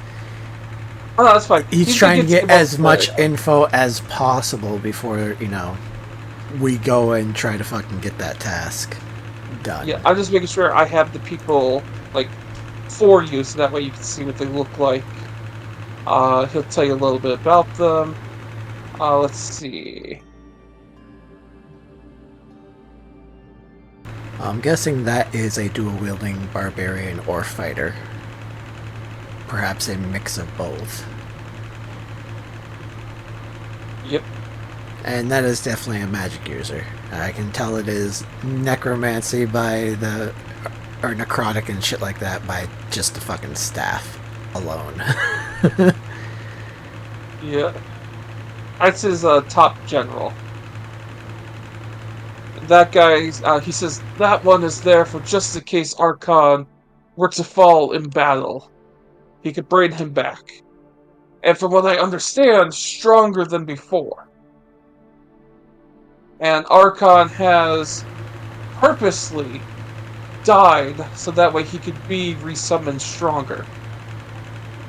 Though he has prevented himself from dying a lot because of his ego. So kill the turtle first. I would say that would be your best bet. The turtle is also very, very powerful in its own. There are times when the three of them are separated.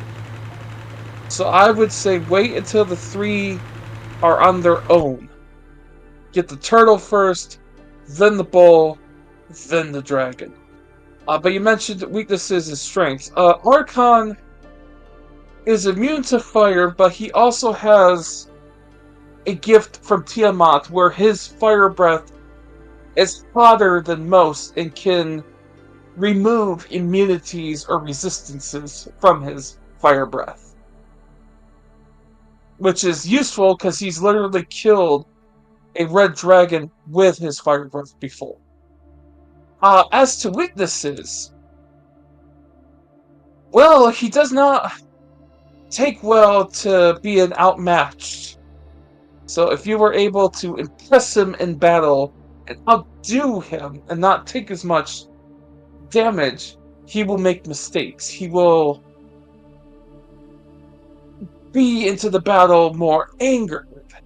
And once he's angered, usually that's a benefit. But if you're outdoing him, he will make mistakes. Other than that, he seems to not be able to handle force too much. It seems as Force. though force type damage, for whatever reason, hurts him more than it should.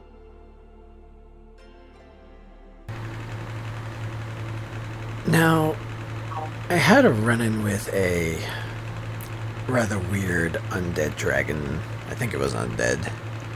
Beneath the Steel Soul Manor. I don't know if you heard about that or not.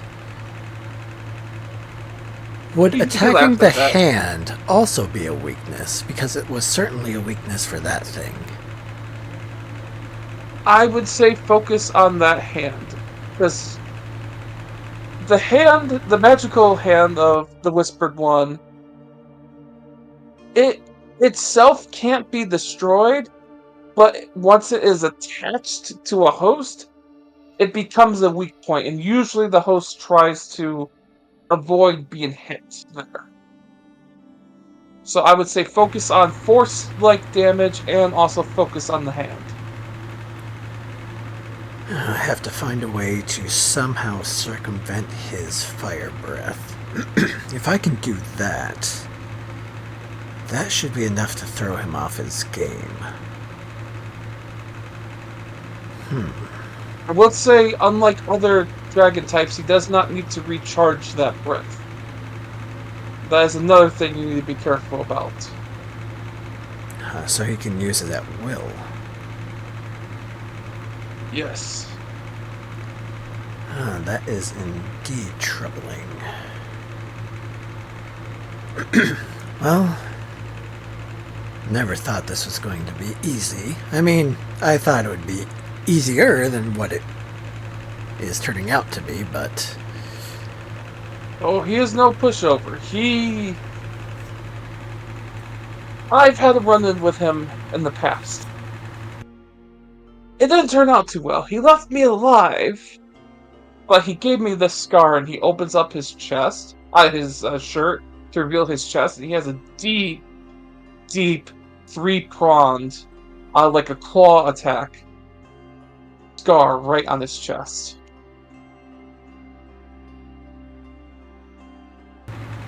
Well, what would you say to a little duel? Not to the death, but to just gauge my strength against his. Just me alone.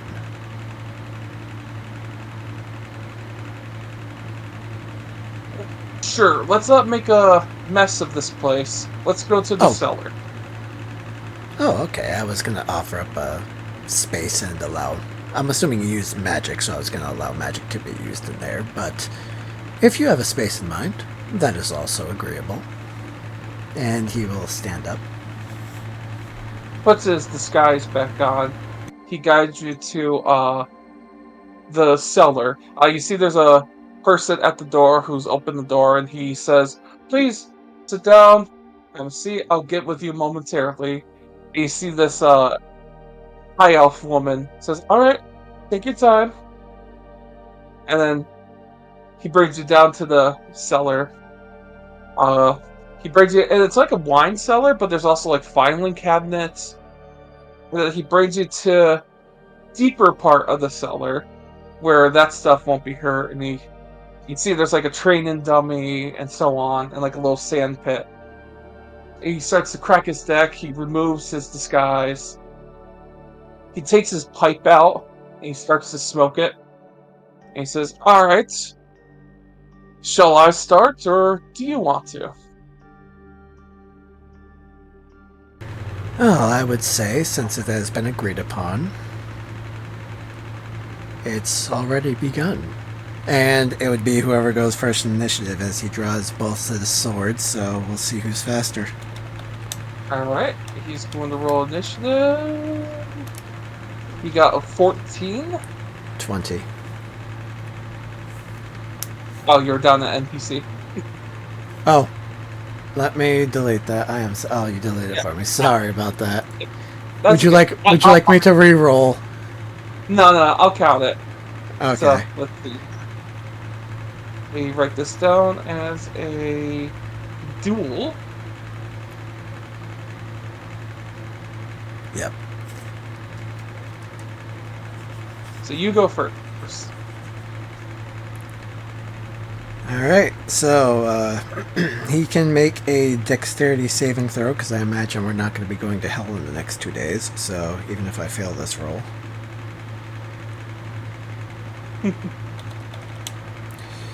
Okay, dexterity saving throw.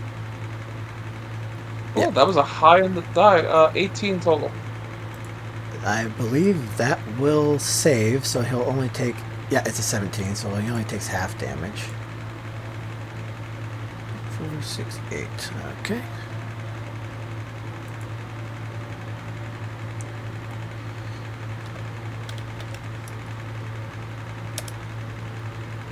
Alright, so that is 49 fire, 49 cold, 49 poison, 49 lightning, and what is the one I'm forgetting? Is it necrotic? Acid? Acid, thank you. 49 acid. So each individually, 49, 49, 49, 49? Yeah. Unless you want me to roll 8d10 5 times, which I will do if you want me to. Nah, that's fine. Let's see. Yeah, he goes unconscious. Okay, well, I don't get my breath back. So I will go over to him and I will feed him a... I only have superior potions on me, so that's what I'm going to give him, is a superior healing potion. Yeah, he only has 98 hit points. Actually, no, excuse me. I thought he had like immunity to various magics, so that's what I assumed. But he's immune to fire, and that's about it. Okay. Let me roll. So it's not roll.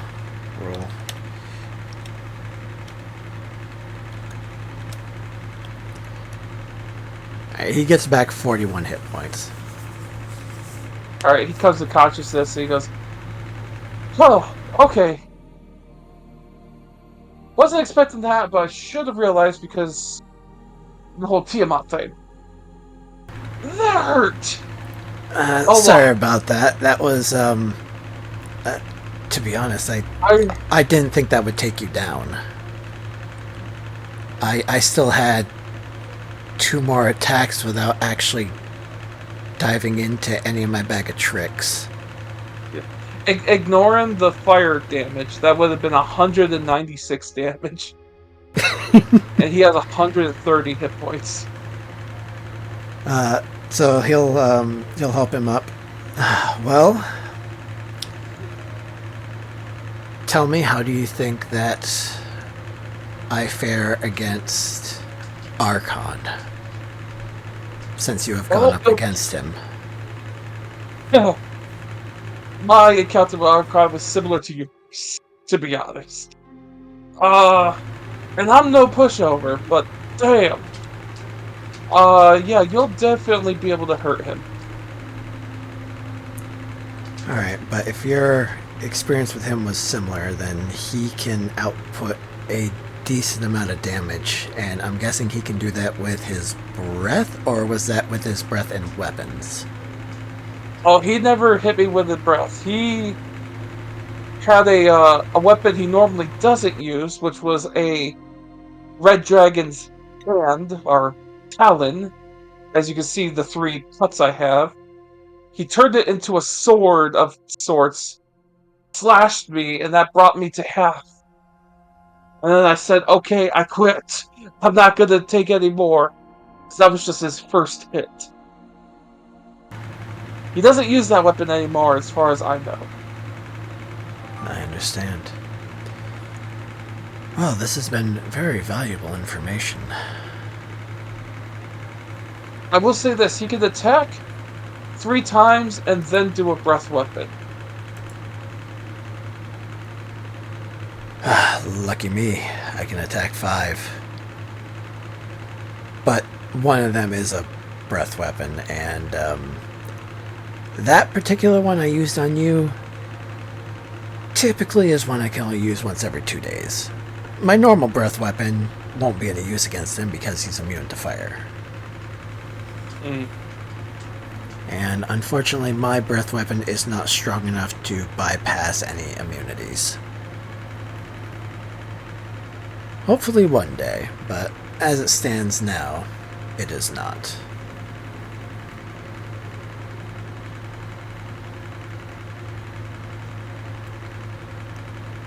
But this is very good information. I have a location, I know of his generals. I know it's best if we take out that turtle first, then the Minotaur, then Archon himself. And as long as... I'm assuming you're no fan of the Whispered One.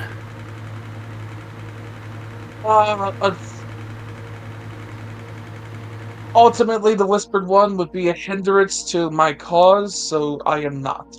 I'm kind of like a pseudo-fan, because I was around the last time he was around. Well, I mean, I was about- who can't appreciate, you know, a nice world domination?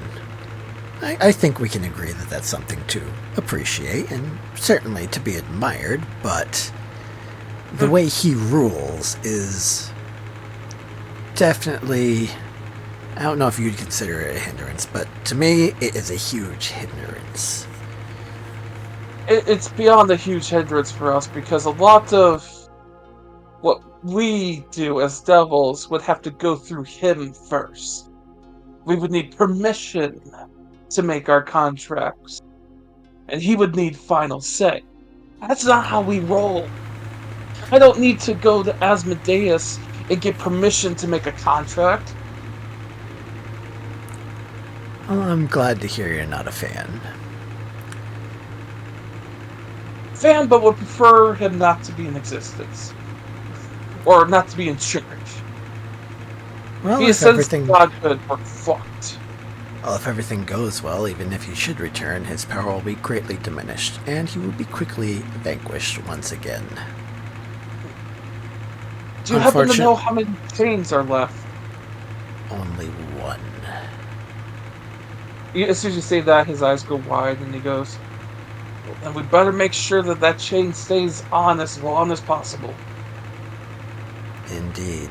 And now you understand why I came to you, and why I pressed for so much information. This is rather important, as his return seems, at this point, imminent. So, if we can diminish his capabilities, it'll be far easier to send him back into his dark hole and keep him there for a while. I don't know what the final chain would be, but if you are interested in Archon and destroying Archon, be careful with that hand. Has a way of convincing people to get it attached to them. Even if they put it in a bag of holding, from what I understand. Or another dimension. As long as you touch it, it has a connection to you. How would that work with a construct? Depends on the type of construct. It could be, if it's a Warforged, it would work just like people. If it's not supposed to be sentient, it will become so. From what I understand. I've studied the hand quite a bit in my youth. Especially back when he still was freshly removed from him. So unfortunately, a simulacrum would not be able to resist the effects. No, I highly doubt so. I know Manchun, who has a lot of simulacrums, was interested in the hand, but heck, I don't even know if the original Manchun is still around. I know that those simulacrums would be vulnerable.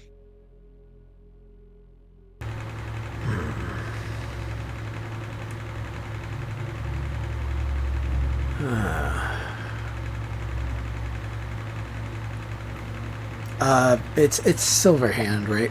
The leader of the city. L'Oreal Silverhand. Yes. Okay, yeah, I just want to make sure I got that right. Well, perhaps I Silverhand might have keep forgetting if it's Silverhand or Silver Hair, but it's Silverhand.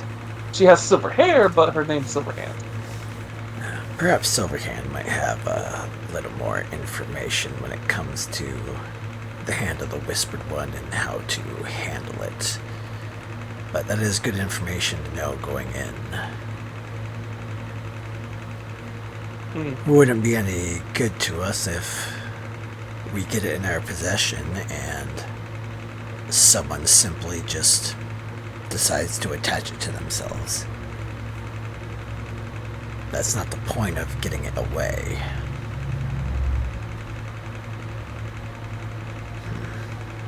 And he says that that would be devastating because whoever gets that in their hand, whoever attunes to that, is a lot stronger from what I understand. There's a reason why people seek it out. Well, I would love to become a lot stronger. I'm not about to lose my hand for some power and have someone else have sway over me. I like your attitude. Oh. The way I operate is not so different than you devils. Rather than a physical contract, mine are verbal, and although I have no way to collect repercussions for breaking a word that someone has given me, are swift and can be deadly. That's what I'd like to hear. Have you thought about learning how to make contracts? I haven't given that any thought, but since you mentioned it, I suppose it would be something I'm interested in. Unfortunately, I haven't the time at the moment. I have quite a lot on my plate. Between trying to defeat Archon and his generals, stopping the last chain from being broken, hunting down the last of the Steel Souls, figuring out what the fuck is up with that cosmic dragon, and dealing with Tiamat, my plate is rather full at the moment.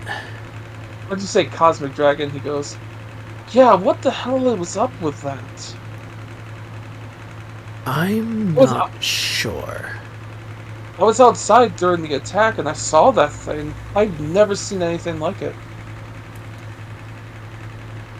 Well, I managed to kill the fucker that was hiding in the city. Apparently this thing is making metallic and chromatic work together, and I thought of working alongside a metallic. Ugh. He says, oh, that's like devils and demons working together. Oh. So whatever it is, it has to have some powerful sway. So, as I said, as you can imagine, my plate is rather full, but once I make some room, I would definitely be open to learning how to make a proper contract. Oh, you know where I am, if you're interested. Now, as much as I would love for this to be free, and I feel like I could just walk out of here and not have said anything, but that's not who I am. So, What is owed for this information?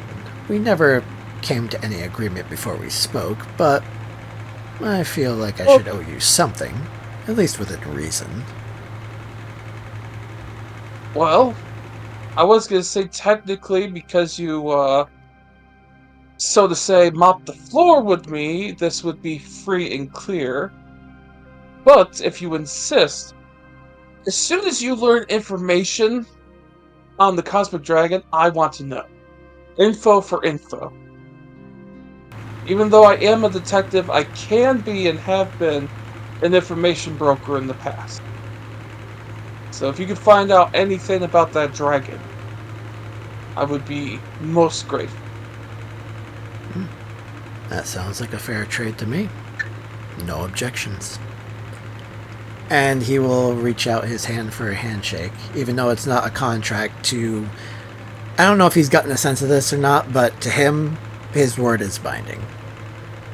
Yeah. And he'll turn back into his human form so that way he can give you a handshake without his hand being reversed. I didn't think about that.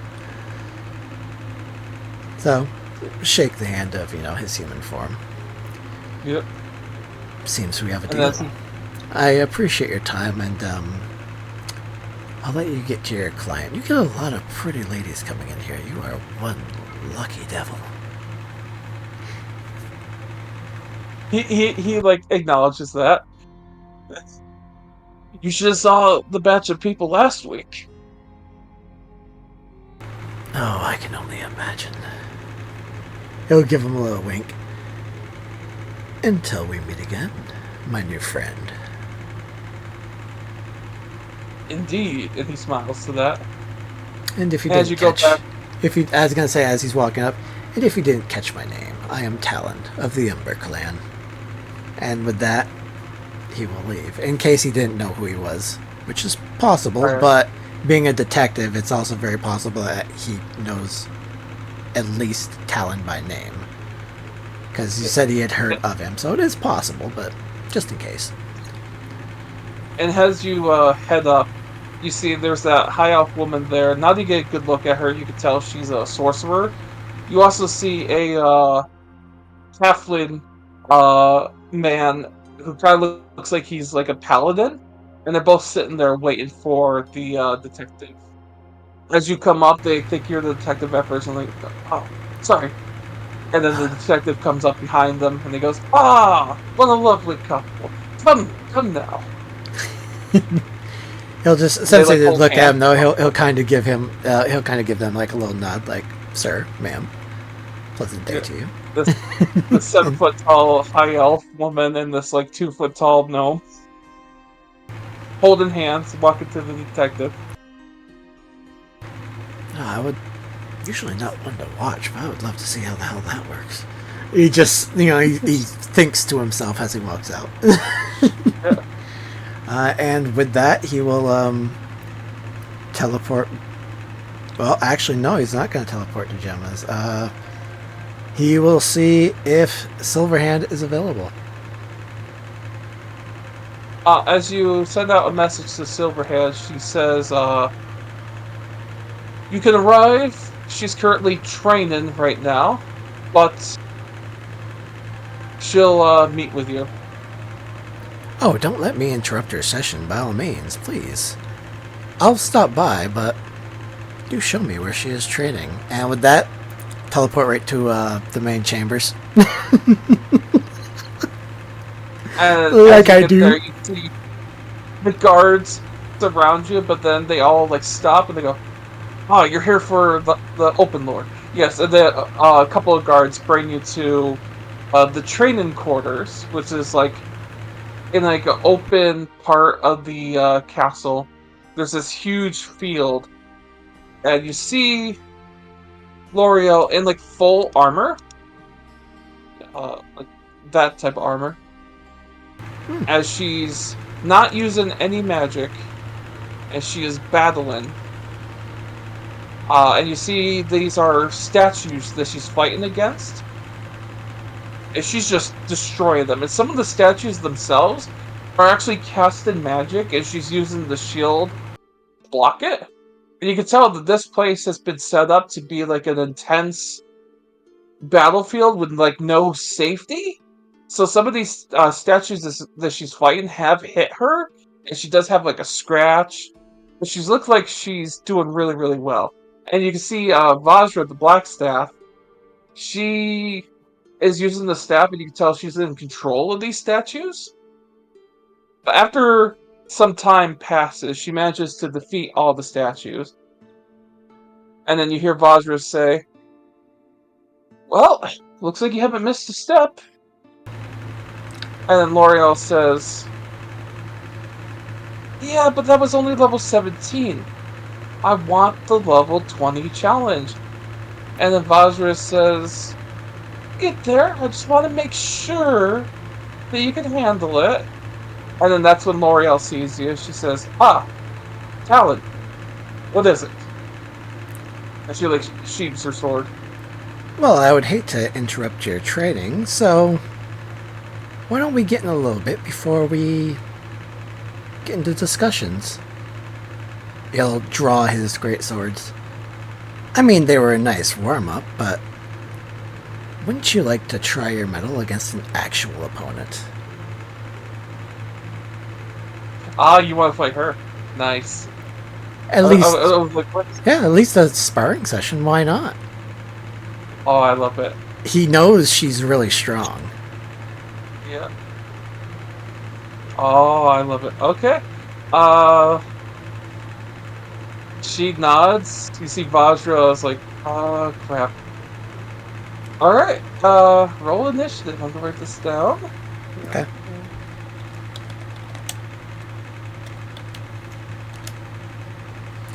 We'll say he hops down into the pit as initiative is being rolled. 16.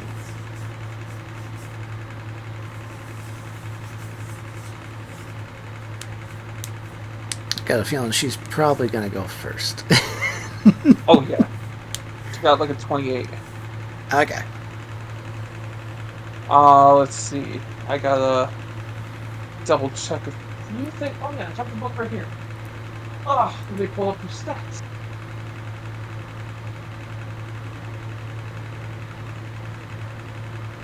I don't have the adjusted ones, but that's fine. Let's see, That's all right. I can tell you're excited for this. Oh yeah, I've been waiting to use her in battle. And obviously I'm not expecting to win this by any means, but it seems appropriate as something Talon would do. She's gonna ask you if you want her to hold back.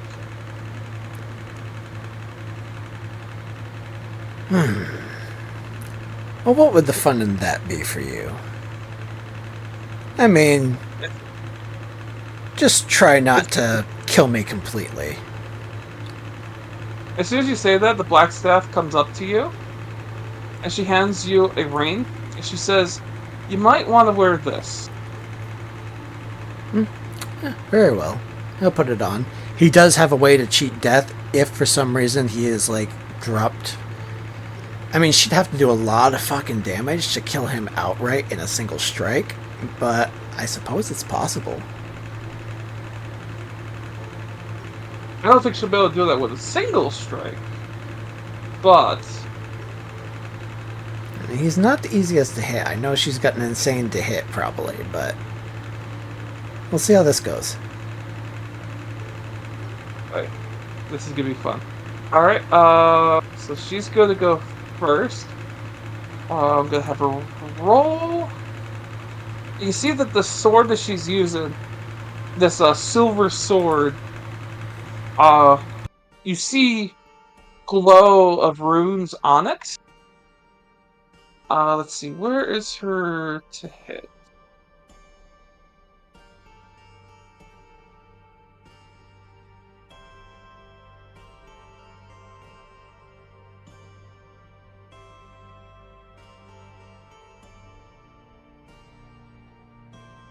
That would be a dirty 30 to hit. A 30. Let me see. Shield. She Right. misses. as you shield with the sword, you see her hair, her long hair, like it was shortened in the armor, but now it's lengthened and grown out, and you see two strands of it are reaching for your back to hit, and that is actually a higher to hit than the Okay. sword. Uh, You need a. 36? Yep, that'll hit. I was gonna say you need a 36 31 to pass shield. yeah. Okay, so yeah, 36 and a 39 would be Yep. both of those. Yep, both hit. Okay, let's see. And these are force damage. So you're not resistant to force, right? Nope. Okay, so I'll just give you the total. Let's see. That'd be 21 points of force damage. Okay. And I need you to make a Constitution saving throw. Ooh, a con save. Is this another exhaustion thing? No, that would be funny, but no. 28. Oh, darn, you felt as though you were freezing up, like you were about ready to be paralyzed, but you shake it off. Oh, and she did hit you twice with that, so I need a second one. You managed to get off the first one and not become paralyzed. 28. Oh yeah, 28 both times. Wow, nice. Alright, that was her. Yeah, she makes 3 attacks. Yep, that's her. Yep, that's it for her. And as she hits you with the hair twice and you block the sword, she just looks at you. She gives you a little bit of a grin, like she's excited for this fight. She's been waiting for a real person to train on. And it is your turn. I gotta admit, I don't know what the hell is up with that hair of yours. And the flames will start to burn on the on his robes, and bonus action rage. I know it's not going to really do much because she's doing force damage, but still makes sense to rage. Alright. And with that, 4 attacks. 20 plus. Beep, beep. Alright, so let's see. I'm guessing the 21 is definitely going to miss. Yeah, with her armor set, yeah, I'll just tell you to make it easier. 8 and 17, I think, is 25 to hit. Her armor class is 24. I'll just let you know that. Okay, so the 8, the natural 20, and the 11 hit, so 3 hits. Alright.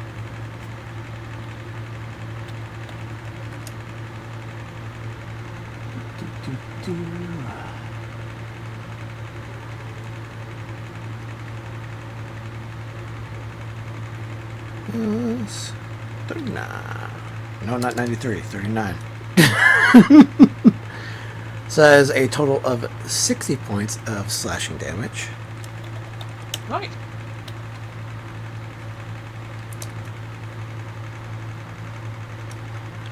I heal up 6, and I doubt she can fail any of these, but I would like her to make 3 strength saving throws as I attempt to disarm her.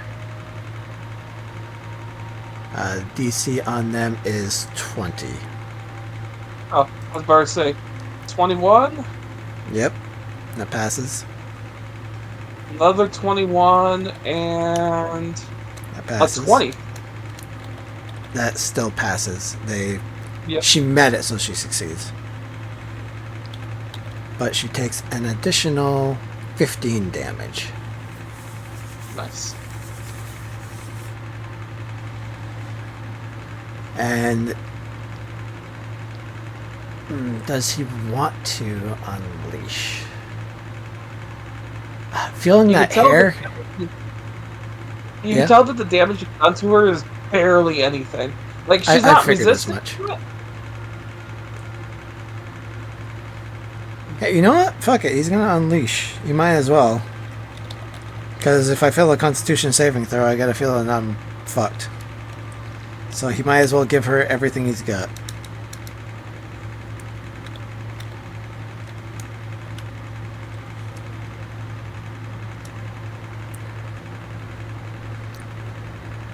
Okay, so 6 and 17 is 18, 19, 20, 21, 22, 23. That misses. The 8 will hit, the 4 misses, the 15 and 17 also hit. So once again, 3 hits.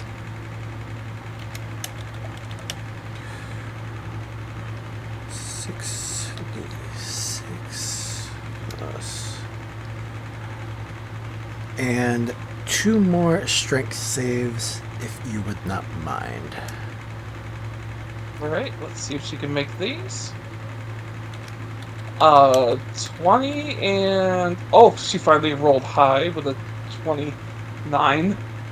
Yeah, alright, so she succeeds in both. But that is a total of 69. Nice. Damage. Yeah. Let me mark off the last 2 of my maneuvers there. There we go. And with 3 more hits.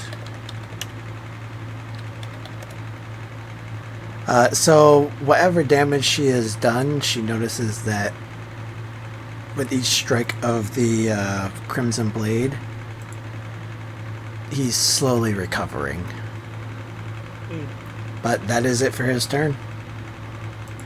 You see she smiles to this. She just asks you, so do you want me to go full force and actually use magic, or are we sticking to physical? Oh, that's your call. Whatever's most fun for you. If you use magic, though, chances are I probably won't last too long, but I will certainly endeavor to do my best. So he leaves it up to her. He honestly doesn't care. He's here for the fun of it, and if she wants to use magic, she can. He's not going to say no. She's going to back up from you. Oh, not okay. far enough. Not far enough to get attack of opportunity. Damn it! Just within your range. And Okay. then she's going to point her finger at her, and you see fire begin to form. But then you see silver coat the fire, and now there's like a silver fire as she shoots it at you. And this is surprisingly not fire damage. It's alright. So, I'm going to attempt to counterspell. Technically, it can be fire or radiant. She sees that you're a red dragonborn, so she is going to do radiant. This, however, is not a spell. This is an ability of hers. Okay. I cannot counterspell. I need you to make a dexterity saving throw. He's not going to try to dodge. He's going to tank it. Okay, because the DC was 21. All right. I would have had to roll a natural 20. There is no fucking way. Instead of doing fire damage, she's going to do radiant. Yep. Silver fire objects carry to take successful. Alright, you take 48 points of radiant damage. Surprisingly, that doesn't do nearly as much as she thinks, as I take half of that, as I am resistant to radiant damage. So that is 24. And now she's going to use her hair this time, as it hit last time. So she shoots you with that, and then she gets right in front of you, and the back of your head, you feel the hair again. Let's see if she actually hits. 29? 29. Shield. That will actually miss. Alright, and 32. Unfortunately, that one hits. Alright, so that will be 13 points of force damage, and I need a con save. Only a 20. I don't think that saves. No, it does, unfortunately. And what was the damage? 13 points of force. 13? Okay. Yes. Oh, I thought her spell save DC was like 21 or something like that. She has different spell save DCs depending on the ability that she uses. Got it. So one of them is like that 21 dex. This one was a 19 con. It depends on what she uses, determines the save. Just barely passed it then. Yep. And you can tell that this time you felt that paralysis almost kick in stronger than before. Like you felt your arms get numb, and there was a second where you're like, "Uh oh, I can't move," but then you shake it off. And now it's your turn. Alright, now here is an above game question for you. After I've used Tiamat's breath, I know I can use my regular breath the next day. I can't use Tiamat's breath though. Can I use my breath weapon in the same day that I've used Tiamat's blessing? I would say now, no, but once you get to level 10, yes. Okay. Currently you're level 9. Fair enough. I didn't think I could anyway, but I was just asking because if so, I was going to target the hair with it.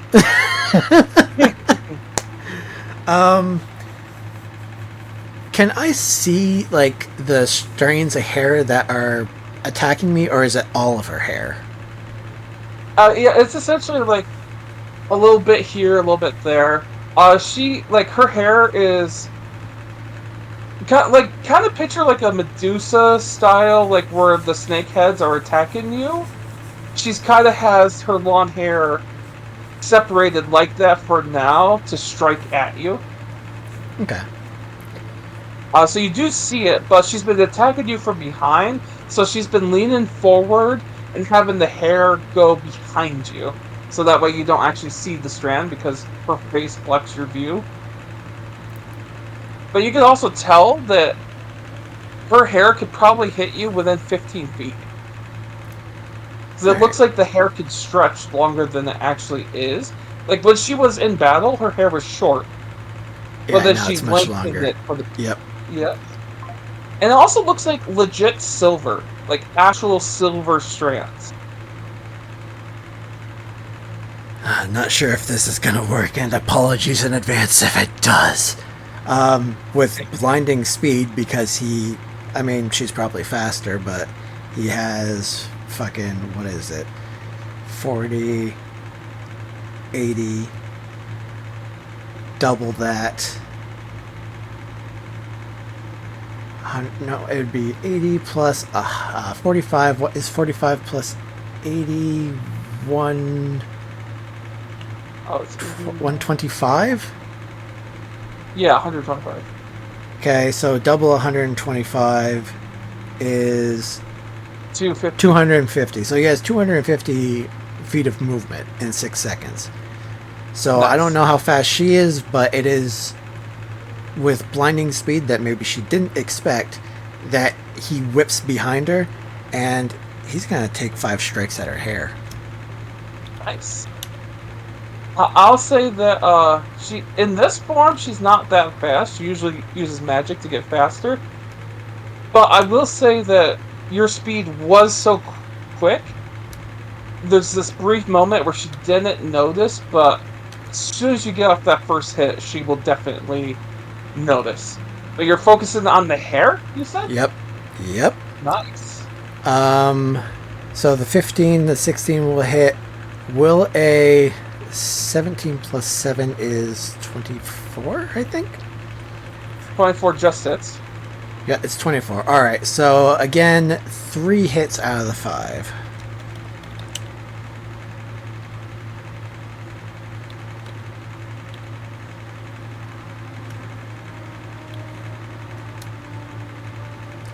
Is kind of evened out. It's a little low, but 2 max in there, so a total of 61 points of slashing damage to her hair. Nice. I will say that the hair takes half damage. Damn. So And I would say, as you not were enough hitting to cut it, unfortunately. yeah, It was as if you were attacking legit silver. You did like dent it, but it like reshapes itself. Ah, well, shit. He had to try, but that's his turn, and I can't roll to heal because there is no blood in the silver hair, so. Yep. Alright, she's not even gonna turn around, she's just gonna attack you 3 times with the hair now. Since Alright. you focused on the hair. She is going to use Amplify to increase the to hit and also the damage of the hair. So she Alright. increases both modifiers. I'm definitely gonna fail one of these, so I have to roll 3 saving throws. They're all +9, so here we go. Well, there you go, a natural 1. Okay, yeah. So you definitely have become paralyzed for 1 minute. But once it's the end of your what would have been your turn, you can make another save. Okay, so she got a 39. I can't do anything because the first one I failed anyway, so I couldn't shield anyway. Yeah. I'm paralyzed. Yeah, so she hits you 3 times, so let me give you the total. Let's see.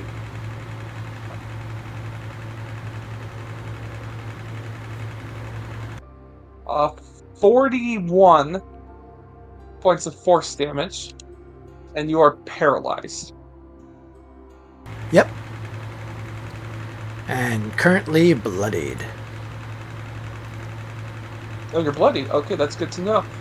Yep. She has a thing about that. Let me see.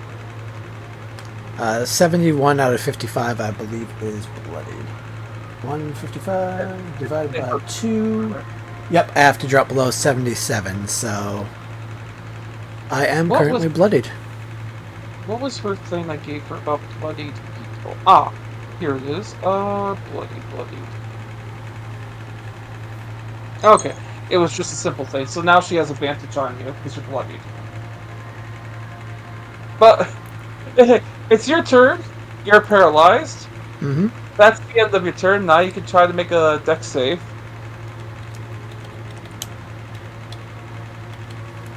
I know what you meant. You meant con save. 27. Yeah, excuse me. Okay, so you were paralyzed. You're no longer paralyzed, but that was the end of your turn. Mm-hmm. Now, her turn. She's gonna stop using her hair for a bit since she paralyzed you, and just use her sword. She's gonna make 3 attacks with the sword. She does have advantage on you now. Natural 20. Yeah, that's definitely gonna hit. 29. And 2 natural 20s? 2 natural 20s because of the advantage. And Alright. the other one was 29. I could block the 29, but I'm not gonna bother with 2 natural 20s. It's probably GG's at this point. Okay, I'll let you know what the total damage is. If it's anything over than 71, I am unconscious. What's funny is because of both crits, she got 69. Just 69? Yes, 69 damage total because of both crits. Adding up total with the low rolls, but well, it's more like medium rolls. 69. Now, what kind of damage is it? That's also an important question. Oh, Because if it is slashing... Okay, but it is still slashing, which means it's halved. Right. I think. Well, usually it's... You'd be resistant to bludgeon, piercing, slashing from non-magical. Okay, is that what it is? Non-magical? Yeah, and because this is magical slashing, usually things aren't resistant to that. Okay, I will take the full 69 then. I wasn't sure. Usually, magical bludgeon, piercing, and slashing is not resistant because that gives players, a chance to hit creatures better. Yeah. But double check your abilities just in case. But yes, so she does that, and now it's your turn. Let's see. I'm trying to find rage here under all my shit. Yeah, extra attack, blah blah blah. It's under other. Know your enemy, maneuvers, action surge, limited use. It actually doesn't even tell me rage in here that it fucking takes away whatever it's called. Bludgeoning, piercing, and slashing. It doesn't even tell me that.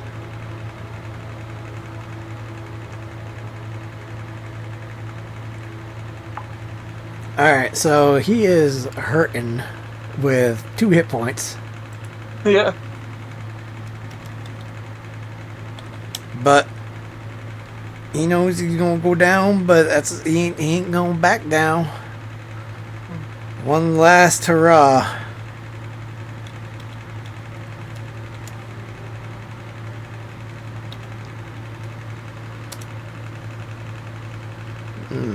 That 4 and that 6 are gonna miss. The 7, 13, and 10 will hit. So once again, 3.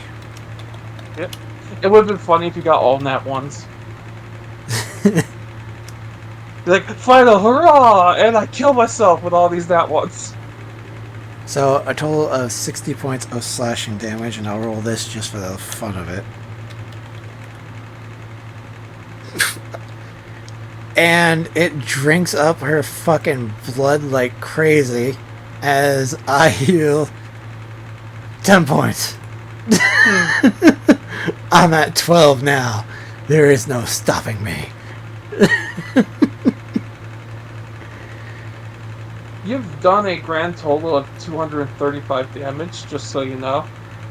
And she is not bloodied. But the question is she impressed?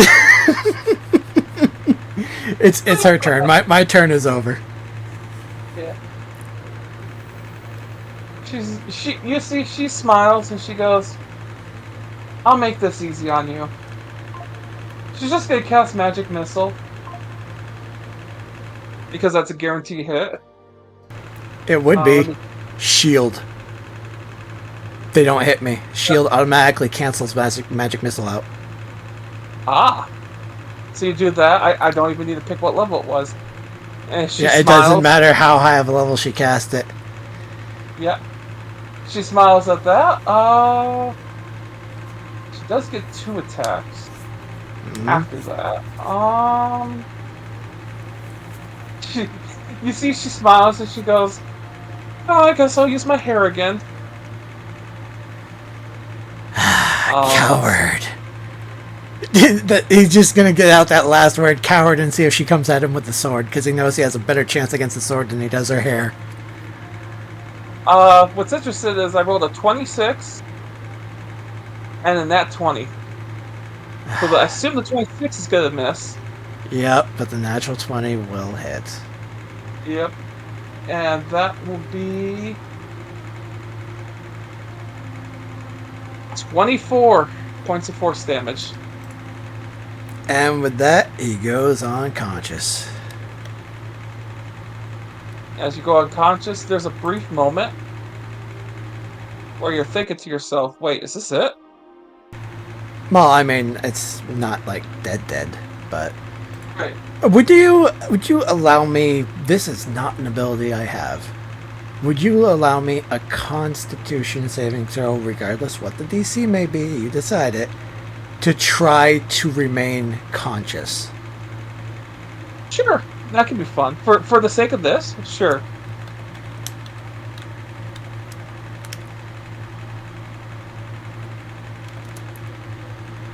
Nope. With an 11, I'm pretty sure regardless what the DC was, I'm going down. I gave a DC of 22. So, it was like, You're trying your best to stay conscious, but after that one hit, it's like a Street Fighter where you get thrown in the air and you land on your back. Alright. Well, unless I fail all my death saves and my amulet doesn't activate. Oh, wait. It might. Well, what happens is you go unconscious and then you feel your body being pulled up as the ring that the black staff gave you Mm-hmm. activates, and you get back to consciousness with full HP. Oh. Just full HP. None of your abilities are back or anything like that. No, I didn't think they would be. And you see, L'Oreal says, "That was fun. Thank you. Thought you would last longer, but I can see why you're able to do a lot of damage to dragons and somewhat." Well, sorry I disappointed. To be honest, I actually thought I would go down quicker. So although I may have disappointed you, I'm actually rather proud of myself. Good to hear.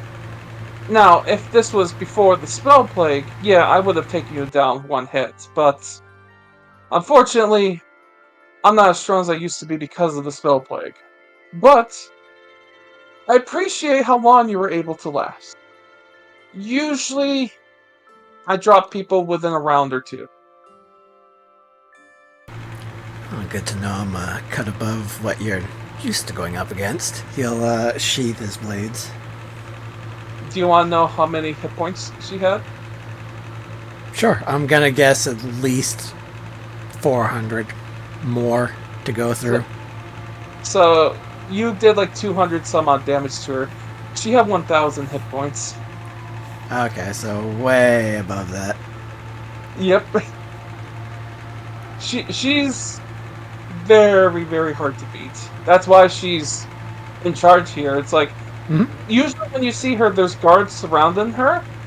They're not for her protection, they're for your protection. Well, he didn't expect it to be an easy fight. Like I said, he hopped into this knowing full well that there was likely no chance he could win. But yeah, this is essentially an end boss fight towards. If anything, like I said, he was hoping to impress her, which he did not do. You impressed her in the sense that you lasted longer than most people do, but she was hoping you would last even longer than that. Perhaps we should do this again sometime. I'm a little stronger, and then maybe I will not disappoint at that time. She nods to that. She says, Whew. "So, you know anything?" Yeah, actually, I came here on business, but I didn't want to interrupt your training session, so I offered up myself. I have a mandatory break I need to take anyways to sign some things. And you see a couple of the statues come up to her with a stack of paper. She sits down and she starts signing stuff. And she says, "Go on, what do you need?" Information. I understand that the Hand of the Whispered One has influence, or can have influence, over whoever even tries to pick it up. So, how are we supposed to transport that back here for you to destroy without its influence affecting any of us? That's a tricky one. From what I understand, as long as your intent is to pick up the hand, regardless of how you pick it up, whether magically or physically, it still is affected. I think that is unfortunately the problem with that artifact, is there's not really a workaround. In order to be able to get it to bring it somewhere, you will be affected by it. Now, as long as you don't cut off your own hand and replace it with that, you should be fine. But it still has some influence that many cannot resist. Would I still be me, or would I not have control over what I wish to do anymore? Because if I have to sacrifice my hand to get it here, then that's still mission accomplished. But would I still want to bring it here if it had influence over me? You would not. If you were to cut off your hand and attach it to yourself, you would have no desire to get rid of it. Now, in order to possess the thing without doing that, it will slowly influence you over time and try to make it so that you have no desire to have it destroyed. But if you're quick about this, we should be able to get the hand, bring it to me, and destroy it. Well, I can be very quick about it. The plan is, as it stands, once the hand is in my possession, I will shift planes back to this realm, and then I will teleport here immediately. So unfortunately, I may be dropping in unannounced. I will give you a heads up, though, before I leave for the Hells, so at least at that point you know if I just pop in suddenly, you'll know exactly what it's about. Good to know. And once you do give me that heads up, I will prepare this chamber to be ready to receive it. And I will create an alternate chamber for people to meet me if they need to.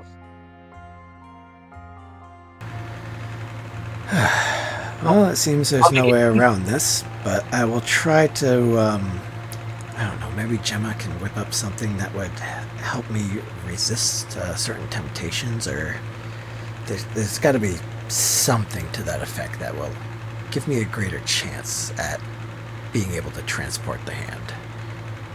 From what I understand, normally cursed items you could do something like that. But with this, I don't think so, unfortunately. Years ago, we had someone try to destroy the hand, and they were considered to be uncorruptible. We had them bring it to a volcano and throw it in, but they went in with the hand. And then eventually, a red dragon found it in said volcano and took it out. Apparently, it did not get destroyed. So even the act of trying to destroy it, that individual went with it, decided to be destroyed because of the corruption. So I would be as cautious as mortally possible. I will say this, from what I understand, because Archon has the hand, he may have amplified its corruption. So you need to be very quick once you have it. And what is the contingency plan should I fail? Because it sounds like there needs to be one in place if it truly has that strong of an influence. This chamber, when you arrive, will be surrounded by the strongest wizards I know. We will all have Disintegrate targeted onto you. If you fail and become corrupted, we will all unleash. That is an absolutely horrible plan. How am I supposed to come back from that? There are spells that can bring even Ash back to life. The question is, if you were to be brought back, would you still be corrupted? That is what we need to research. We have yet to have someone die and come back from corruption. Well, if you And that is destroyed something I will be... If you destroyed the hand, I would imagine the corruption should go away along with it. That is my hope too. However, with the Whispered One, the last time the Whispered One was destroyed, he was completely disintegrated. Even the ash was destroyed, and yet he's come back. And then he was chained, and now even the chains seem to be not being able to keep him at bay. Like I said, we will do research into this. My hope is that you are able to grab it, bring it here, we destroy the hand, and that's it. And the corruption does not take over. I think I just found a workaround for this. I do have a simulacrum at my disposal that is weaker than me. It is by far the weakest of all my simulacrums, which means it is likely to fall to the corruption of the hand. However, that also means that I could force it into the sanctum, get back here, and force it out of the sanctum.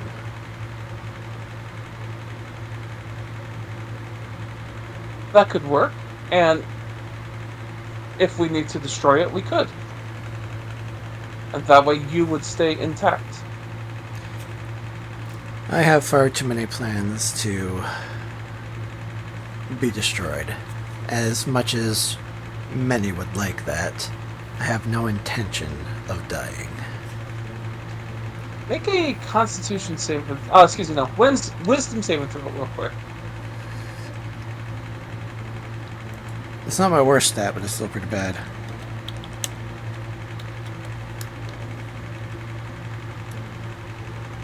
Yeah, Ooh. 7.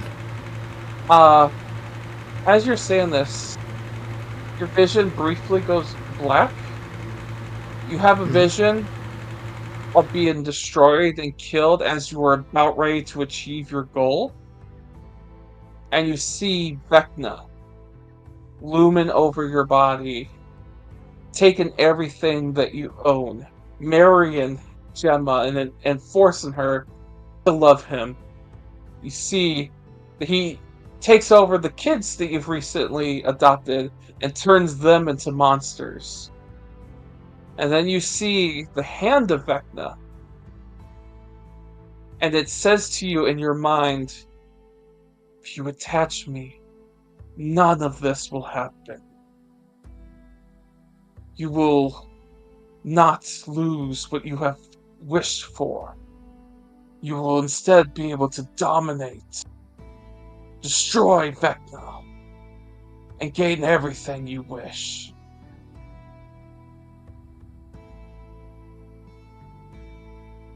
Do I have autonomy or no? You feel as though you have autonomy right now. This is a vision, but you feel as though you can interact with it.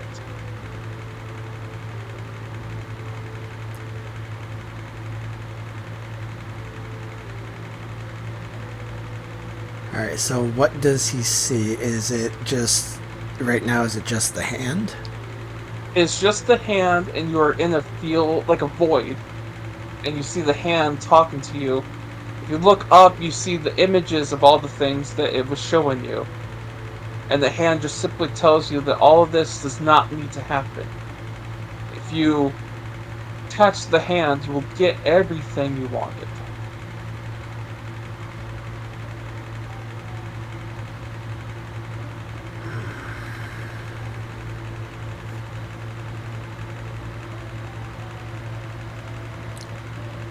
This is surprisingly not a difficult choice for him. If he has full autonomy, this thing is talking to a red dragonborn. So, he's going to draw his swords. If you think that that thing could best me, you are the weak one. And he will use his second rage and unleash everything on the hand. Alright, make your attacks.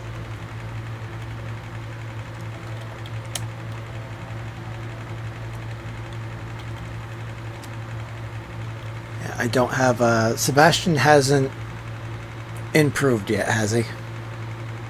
Not yet. He will at level 10. Okay, so it's only it's only 3 attacks. So the lowest being a 22, a 23, Okay. and then one that will definitely hit. Does a 22 hit? They all hit. Yeah. Okay.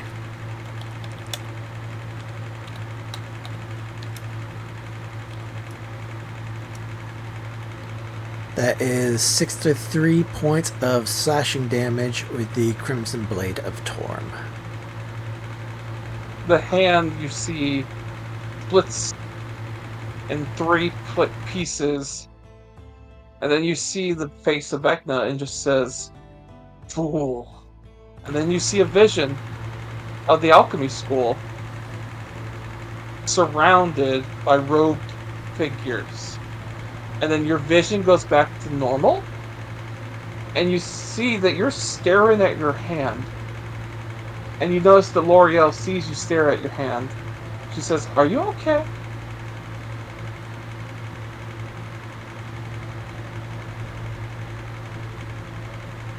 You kind of zoned out there.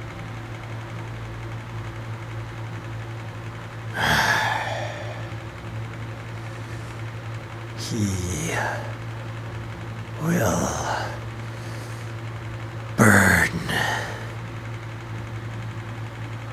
Gonna attempt to summon up the sanctum. Alright, you are able to. You see that as you do it, she waves her hand to allow it to happen. He heads inside and contacts one of the others and immediately goes to the alchemy school. With the simulacrums, he is stepping outside. Alright. So, Are there actually rogue figures out there? yep. Yes, there are. Let's see. Question for you. I'm not 100% certain if I can do Monday. If I do, it will be later. We could stop here and you could grab some of the other players if they're available. And we could continue this next time. Yeah, I should be able to do Monday if you're free. I should be, but it'll probably be later. But probably like 7 p.m.? Not 100% certain. Okay. Yeah, I can And reach if out we to get the done other sooner, players. Yep. Reach out to the other players, see if they're available, and then we can continue this here. Alright, interesting. So Vecna must know that he's going after the hand, I'm guessing, if he showed him all this. And is trying to trick him, which that's why he assumed it was a trick. But since there are actually robed figures here, this seems like a not only it seems like a challenge, but also a threat.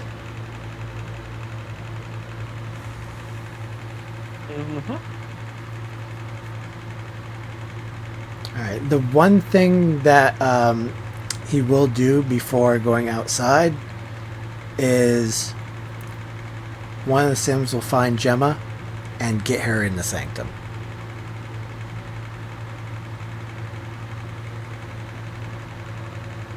Alright. One of the Sims from in the shop. Because if any of them tried to enter the shop, one of the Sims would have fucking known.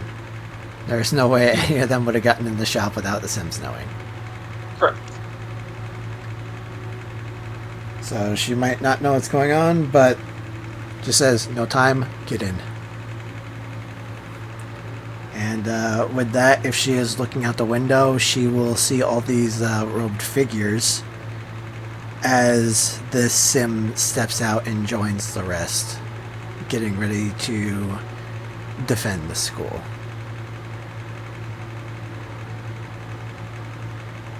Alright. Alright.